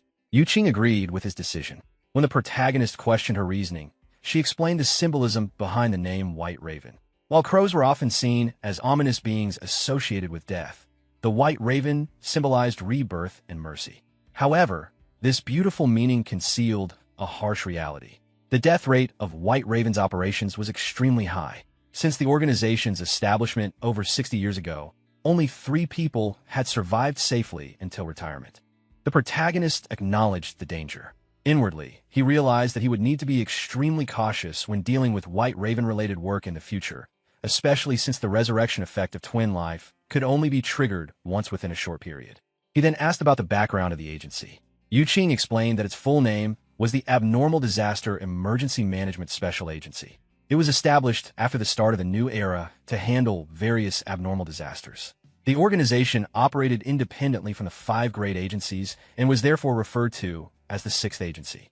Its authority was so extensive that even extreme actions within Qingcheng would not result in arrest. The protagonist questioned whether such power worried the government. Yuqing explained that the agency was overseen by 13 high-level officials, most of whom resided in the Azure Court. In that sense, the 6th agency was equivalent to the nation itself. The protagonist realized that the background of the agency was far greater than he had imagined. Yuqing then stated that the main purpose of calling him here was simply to remind him about the White Raven matter, and that he was free to leave. The protagonist asked whether there were any missions or god relics for him to see, but received no such arrangements. When he confirmed there was truly nothing else, Yuqing suggested that he could help by sweeping the library if he had spare time. The protagonist immediately stood up to leave, stating that he still had other matters to attend to. At that moment, he received a call from his teacher. Realizing he had completely forgotten about it, he quickly answered and reassured his teacher that he would arrive soon. The scene then shifted to the South District. The white-haired man from the laboratory was sitting on the stairs of a building. Shortly after, a violet-haired boy appeared and reported that all test subjects had been transferred. The white-haired man remarked that White Raven's ability to track them was sharper than expected and asked about the situation on Kaiping's side. The boy reported that, following instructions, Number 9 had been taken to the Qingyu affiliate and that updates should arrive soon. The white-haired man explained that using Number 9 to draw White Raven's attention was the only way to safely continue transferring the sky-lodging insect mother, as it was otherwise too large a target and easily exposed. The boy complained that Kant Company was providing no real assistance and that they were forced to rely solely on themselves. Angered, the white-haired man stated that large corporations only wanted to reap benefits without taking risks. If the plan failed, those companies would lose nothing, but that reality was precisely why they had taken on this task themselves. The boy then expressed concern about whether Kant would discard them once everything succeeded. The white-haired man revealed that he had already considered this long ago and had prepared a backup plan. If anything happened to them, Kant would not be able to escape consequences either. The scene shifted to the school playground. A strange man stood quietly, observing the surroundings. As he watched the boys and girls preparing for the sports events, he evaluated them with interest. In his mind, he regarded them as suitable offerings for the insect mother and considered capturing them to gain merit. Above the field, female students were spectating and cheering as they noticed Xue Jing. Their excitement quickly drew attention. The strange man followed their gaze and focused on the protagonist. He studied him carefully, surprised that such an ordinary-looking youth could defeat a test subject. Though skeptical, he remained confident that events would soon unfold in his favor. As the strange man left the area, a brown-haired boy noticed him and briefly wondered whether the cleaner was new, as his physical condition seemed unusually good. The race concluded, and Xue Jing secured first place. The atmosphere became lively as students reacted enthusiastically. The announcer declared the final rankings, placing Bo Tao second and Xiong Yong third. The brown-haired boy approached Xue Jing and handed him a water bottle. The protagonist showed no interest in the surrounding attention and instead asked how many events remained. He learned that the 400-meter, 2,000-meter, and relay races were still scheduled. The relay had also been arranged for him by the teacher, as it was another running event. As they spoke, the protagonist suddenly sensed something unusual. A faint sense of discomfort made him turn back instinctively. Activating his eye ability, he scanned the surroundings. What he detected immediately caused concern. He could not believe that such a creature would appear in this location.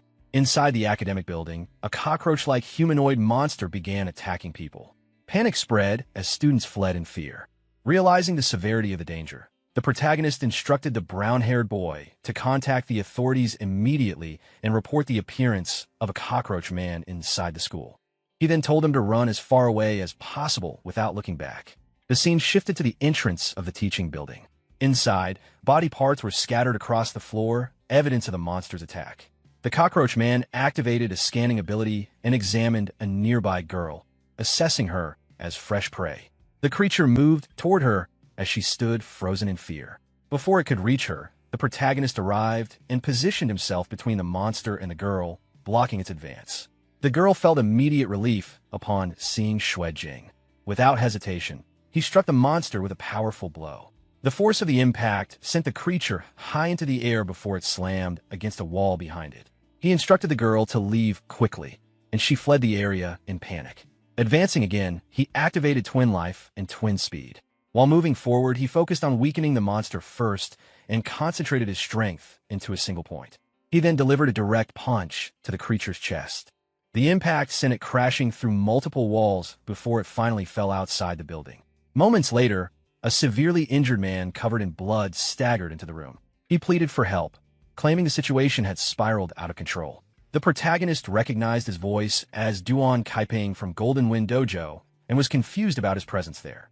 The injured man attempted to ask him to find his master, but before he could finish, the monster reappeared, charging back through the holes in the walls. The protagonist dodged, but the creature redirected its attack toward the injured man. In a single motion, it tore him apart and began consuming the remains. The protagonist realized the monster's speed was overwhelming. Without Twin Life, the earlier exchange might have ended differently. Even his previous decisive strike had failed to kill it. The creature turned toward him again, roaring. The injuries it had sustained began to heal at a visible pace. The recovery speed was far beyond normal expectations. As it attacked again, he evaded swiftly but noticed a shallow cut on his arm. Even while dodging, he had been grazed by a tentacle. This version of the cockroach man was clearly different. Compared to the one he had encountered at Ruizhu Hotel, this one appeared larger and more durable. The barbs on its limbs had grown bigger, and even its antennae had evolved into offensive weapons. It seemed that its genes had been further optimized. The battle was likely to become one of endurance. He took out a CO2 cylinder and presented it as bait. The monster instantly sliced it in half. Gas burst out and quickly filled the area with thick vapor. Using the smoke as cover, the protagonist launched multiple strikes. He then grabbed a broken iron rod from the debris and seized the opportunity. With a swift motion, he drove the rod into the creature's head and forced it down to its knees. Even in that state, it did not appear completely neutralized. Suddenly, it vanished from sight and began circling him at high speed.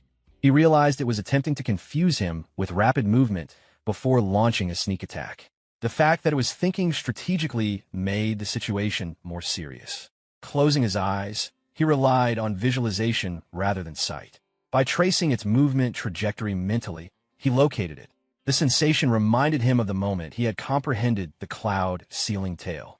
As the monster lunged in, he countered with a decisive strike, executing hidden dragon-style's killing move, turning golden scales. After delivering the blow, he understood that the disturbance at the school was too large to go unnoticed. White Raven would likely respond. For now, the priority was to hold the creature off and buy time until reinforcements arrived. The continuous clash between Xue Jing and the monster causes structural damage throughout the academic building. Quenching arrives from above using her anti-gravity augment dragon wing device. Observing the extent of the destruction in such a short time, she determines that Xue Jing is still engaged inside. A helicopter approaches the area, but a concentrated air vortex bursts upward through the roof, forcing it to adjust position. Mandrill questions whether they should descend. After scanning the battlefield and confirming Xue Jing's location, Qinsheng informs the team that combat data has already been synchronized to their systems. She decides to enter first to secure Xue Jing. The remaining squad members are assigned to capture the sky-lodging insect mother's offspring alive. Qinsheng descends into the damaged building. She assesses the residual airflow disturbance and considers that it may have been generated by the cockroach-type monster. Approaching Xue Jing, she places a hand on his shoulder. He reacts instinctively but stops upon recognizing her. His physical condition deteriorates from accumulated injuries and strain, and he collapses. Qinsheng stabilizes him and administers a fast-acting painkiller. After taking it, he warns her about the monster's strength. She confirms that the full White Raven squad is present. 2 squad members land near the monster and begin coordinated engagement. Mandrill initiates frontal pressure while receiving tactical reminders from Qinsheng regarding the creature's thrust patterns. The monster attempts a direct advance, but is intercepted. A black-haired squad member follows with a precision strike to disrupt its balance. Qinsheng gains altitude and demonstrates proper attack positioning. She releases multiple knives from her belt, embedding them precisely into the monster's joint structures. After a brief delay, the knives discharge an electrical current.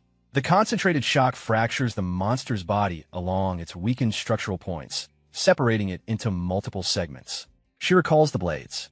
From his position on the ground, Xue Jing observes that each strike had targeted functional joint weaknesses, minimizing force while maximizing effect. Despite severe structural damage and loss of mass, the monster remains alive. Qinsheng instructs Qiyu to prevent further blood loss and maintain the creature's vital condition, as it may provide a lead to the sky-lodging insect mother. She then directs Xiao Jing to prepare the mission report and submit a request to headquarters for a tracking device. Qiyu acknowledges the instruction and begins stabilizing the restrained monster. Mandrill approaches Xue Jing and comments on his condition. Xue Jing responds that their arrival was timely. Mandrill explains that after the captain received the call, they immediately deployed by helicopter from the southern district, noting that the captain places significant importance on him. Xue Jing struggles to stand and asks about the investigation progress in the southern district. Mandrill reports that less than 1/3 of the area has been searched and no findings have been made so far. Xue Jing states that he has obtained a new clue.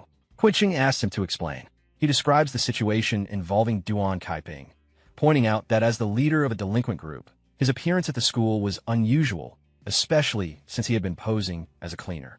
Given the circumstances, Xue Jing suspects a deliberate setup. After listening, Qinsheng concludes that the information is valuable and instructs Xiao Jing to report it to the higher authorities. As she turns to speak further, she notices the restrained monster beginning to swell rapidly. She immediately orders Xiao Jing and Qiyu to retreat. Xiao Jing reacts in time, but Qiyu is struck during the sudden change. In the next moment, the monster regenerates its body and expands in front of them. Mandrill questions whether it is hyperregeneration. Qinsheng clarifies that it is molting. Before they can reposition, the monster launches itself into the air and attempts to escape. Mandrill alerts the captain. Qinsheng prepares to pursue. Xue Jing steps forward, takes a knife, and asks Qinsheng to lend him one. She questions his intention. He activates Twin Life and throws the knife with full force toward the airborne monster. The blade pierces through the monster's chest. The creature loses lift and falls from the sky. Mandrill reacts in surprise at the force of the throw. Xue Jing attributes the result to the quality of the captain's weapon. Qinsheng remarks on the high cost of the knife. Xue Jing reflects that although he had previously used Twin Life against this creature, he had been unable to overcome it without proper equipment. He concludes that weapon quality plays a decisive role. At the same time, he notices strain in his hand and realizes that using that move carries a physical cost. Qinsheng places a hand on his shoulder and tells him they will return to the Hidden Dragon Dojo first and discuss the rest later. He agrees. As they proceed toward the helicopter, Xue Jing considers that circulating energy alone will not heal his injuries and that he will require assistance from his senior brothers and sisters, likely accompanied by reprimand. The squad boards the helicopter and departs from the school. During the flight, Mandrill reports that they have lost another member and asks whether reinforcements should be requested. Qinsheng declines. Mandrill comments that further losses would negatively affect overall statistics and evaluations. Hearing their conversation, Xue Jing reflects that he cannot adopt such detachment toward death. He then reviews the internal feedback from the battle. The system records significant growth across multiple attributes as a result of the death-level combat. including improvements in physical conditioning, aiming precision, internal force, and visualization. After processing the information, he feels satisfied despite the physical toll. As the helicopter moves steadily through the air, Xue Jing reviews the changes in his abilities. His aiming has improved again. He wonders whether his vision has sharpened along with it. He looks out toward the distant roads and buildings below. Details that should be indistinct at that height now appear unusually clear. Vehicles, intersections, and even small movements on the streets are sharply defined in his sight. He realizes that his visual range has advanced beyond normal human limits. If combined with hidden dragon force, accurately striking a target from a long distance may now be achievable. He considers that against monsters like the cockroach-type creature, maintaining distance would significantly increase his safety. Close combat would no longer be the only option. Quinsheng turns to him and informs him that new investigation results have come in from the southern city. Survey instruments have detected that the pollution rate in that area has exceeded 10%. Xue Jing asks what pollution rate means. Quinsheng explains that it refers to the degree of overlap between their world and the other world. Using a simple comparison, she describes their current reality as one side and the other world as the other. When the two begin to intersect, pollution is generated. Minor overlap results in a low percentage, usually between 1 and 5%, causing only slight disturbances. However, when the overlap becomes more significant, the pollution rate can rise to 10 to 30%. At that level, environmental laws may begin to shift, and entities from the other world can manifest in reality. Xue Jing asks whether this is how borderlands are formed. Quinsheng clarifies that borderlands occur when the pollution rate reaches 100%. At that stage, the area is neither fully reality nor fully otherworld. It is defined as a subworld. She concludes by warning him that an overlap event could occur in the southern city at any time and advises him not to approach the area casually. He acknowledges the warning. The scene shifts to the Hidden Dragon Dojo. Jia Shanin stands beside Xue Jing holding a tube of medicinal ointment. She remarks that he returns injured every time and causes constant concern. She points out that even Senior Sister Meng is displeased. As she applies the medicine to his bruised arm, she warns him not to repeat such recklessness. Xue Jing explains that the situation forced him to fight and that he had no alternative at the time. Unconvinced, she presses harder while applying the ointment, causing him to react to the pain. She tells him he needs to remember it and points out that his entire arm has turned dark with bruising and recovery will take time. He reiterates that during the encounter, he was the only one capable of standing against the monster. Jia Shanin braces his back with her elbow to stabilize him during treatment. He winces again as she increases pressure. She then leans closer and begins channeling qi to guide the medicinal properties into his body, telling him to endure it so the treatment can properly penetrate. As Senior Sister Meng joins in and applies her own qi with controlled movements, Xue Jing notices the difference. Her control is more refined, and the medicinal paste seeps in smoothly without causing additional discomfort. The warmth spreads steadily through his muscles and membranes, easing the strain. While both senior sisters continue the treatment, he senses a subtle change within his body, as if something is responding to the stimulation. At that moment, the dojo master enters and calls out to him. Both senior sisters immediately withdraw slightly, their expressions turning restrained. Xue Jing straightens despite the lingering soreness and greets his master. The dojo master examines Xue Jing's hand and asks whether he has truly cultivated golden scales. Seeing the extent of the injuries, he remarks that the monster must have been unusually strong to cause this level of damage. Xue Jing then asks about the Golden Wind Dojo. The master recalls that when he was younger, he exchanged pointers with their dojo master, Jiao Honyuan. At that time, the Golden Wind Dojo promoted a method that trained fists and feet to function like blades, claiming that being unarmed was equivalent to being armed. Curious, he sought them out for a match. Xue Jing is surprised to learn that the master fought more than one opponent. The master explains that after he defeated their leader, the disciples joined in. However, their internal power was insufficient to break his Golden Scales defense, and he defeated them one by one. Even so, he acknowledges that the Golden Wind Dojo has real substance. If facing them, one must treat an empty-handed opponent as if they are holding a blade. He adds that for Xue Jing's current level, it is not a major concern. Golden Scale's skin of the Hidden Dragon style directly counters the Golden Wind White Rainbow Sword. Opponents at the same level would struggle to penetrate his defense. If the opponent's cultivation greatly exceeds his, then caution alone would not change the outcome. Jing understands. Privately, he recalls that when Lu Huiping enhanced her defense with a relic, Duan Kaiping had been unable to injure her. He wonders what standing Duan Kaiping holds within the Golden Wind Dojo. Jia Shanin tells Jing to turn over so they can treat the front of his body. Senior Sister Meng prepares additional medicine. Jing complies, though somewhat stiffly. The dojo master leaves the room, commenting that healing through exertion consumes considerable stamina. Jing suggests that he could finish applying the medicine himself. Jia Shanin lightly presses a finger to his chest and tells him that what he needs most right now is to relax and let them handle it. Although he claims to have little interest in such matters, he is still at an age where physical reactions are difficult to suppress. He begins circulating the hibernating dragon technique to steady himself. Jia Shanin wonders aloud whether he is feeling shy. As the treatment continues, he focuses on stabilizing his breathing. When a hand moves toward an area that does not require treatment, he instinctively tenses. Senior Sister Meng leans forward to continue applying qi-infused medicine. The close contact causes Jing to flush despite his effort to remain calm. Jia Shanin notices his reaction and calls it out. Senior Sister Meng also realizes the situation and withdraws slightly. Embarrassed, Jing explains that it is an involuntary physical response and apologizes. Jia Shanin states that in this condition, they cannot continue the treatment. Ashamed, Jing turns away and says he will handle the rest himself since the remaining areas are accessible. The two senior sisters leave the room, telling him to finish up on his own.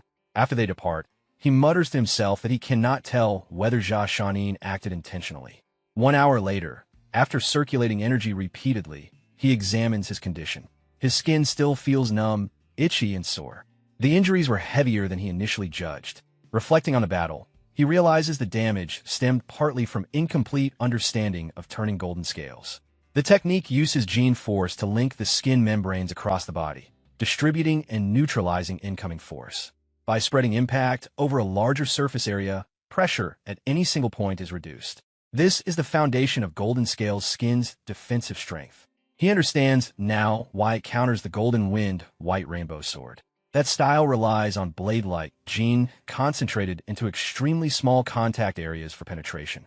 When facing a defense that disperses force across the entire body surface, its advantage is diminished.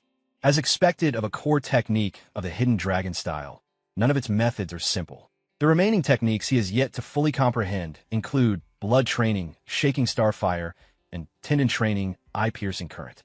When he steps out of the dojo, he decides there is no need to rush further cultivation. Recovery must come first. When Jing returns to his apartment and opens the door, he sees Weiner sitting on the sofa watching television. She hears him enter, turns around, and smiles. She asks why he is back so late and whether he brought anything good to eat. He pauses, surprised, and asks how she's able to appear in human form again. As he looks at her, he recalls that according to the library records, transforming into a human required specific conditions that had not yet been fully met. Weiner explains that around noon, she suddenly found she could change back on her own. She adds that she will be leaving soon, so she decided to remain in this form for now. Jing sits beside her and asks why she plans to leave and whether living here has been uncomfortable. She replies that staying by his side brings him danger. She mentions Khan's security company, the Dragon Sect, and possibly other forces he may not even be aware of. Remaining near him only increases the risks he faces. Holding his hand, she says that during the days she stayed with him, she felt genuinely happy. Living as a cat allowed her to be carefree, focusing only on simple things without the burdens of leadership. However, she is the sect leader of the Dragon Sect, and she cannot ignore that responsibility. She concludes that it is time for her to go. Her expression softens, and tears gather in her eyes as she leans closer. Jing holds her firmly and tells her that abandoning her out of fear would make him worthless. He says that no matter what danger comes, they will face it together. She looks at him and asks whether she can truly stay. He confirms that she can. She embraces him tightly. At that moment, his internal system registers a sharp increase in favorability and a significant rise in charm-related experience, pushing the charm technique to a higher level. He notes that the increase is far greater than usual. Typically, such growth is modest. Looking at Weiner holding him closely, he begins to suspect that her emotional state is directly influencing the synchronization process. He tells her that he needs to discuss something important. She looks at him, confused. After he explains his observations about the system feedback and emotional fluctuations, she considers it carefully. She concludes that when her emotions intensify, it likely accelerates the fusion progress with the cattail ring, eventually leading to incarnation as Batet. Xuejing awkwardly explains that it is not just any emotion that advances the fusion, but a specific kind, similar to what she experienced during their first fusion in the bathtub. Weiner immediately blushes in surprise. Her expression shifts to caution as she asks what he intends to do. He clarifies that it is not about what he wants, but whether she is willing. He emphasizes that he is asking if she wants to actively receive and control this power. She moves slightly away on the sofa and asks what he means. He explains that so far, those who incarnated as Batet have not shown abnormalities and have only gained strength. Since they are already making enemies of a large organization like Khan Security, increasing their available strength is a practical consideration. Hearing this, Weiner realizes he is treating the matter seriously rather than impulsively. She asks whether the source of the cattail ring is reliable. He answers that he believes the person who provided it had no reason to deceive him. After a brief pause, she suddenly pushes him back onto the sofa and climbs over him, saying that if that is the case, they should try immediately. He asks her to wait, but she clarifies that her decision is based on practical reasoning. More strength means greater security. He tells her there is no need to explain. She then asks how they should proceed. He suggests recreating the conditions from that earlier day. She nods. They enter the bathtub together. Weiner takes his hand and lightly scratches it. The cut opens easily due to her increased strength. Xuejing endures the sting without reacting outwardly. She leans against his chest, resting her head there, quietly wondering whether anything is happening. At that moment, the relic on her tail begins to glow faintly. Xuejing observes the change and gently holds the cattail ring. As he focuses, he senses a subtle trace of divinity within it. He realizes that deepening the fusion involves extracting the divine power belonging to the foreign god Batet contained inside the relic. If Batet is a deity, then divinity existing within the artifact is logical. Weiner looks up and says she feels slightly stronger. He confirms that he sensed the change as well. With his current physical condition, an ordinary blade might struggle to injure him. Yet her casual scratch broke his skin easily. Seeing the wound, she apologizes. He tells her not to worry and asks whether the enhancement is purely physical or if she senses any additional abilities. As the absorption continues at a slow pace, she concentrates and identifies another power.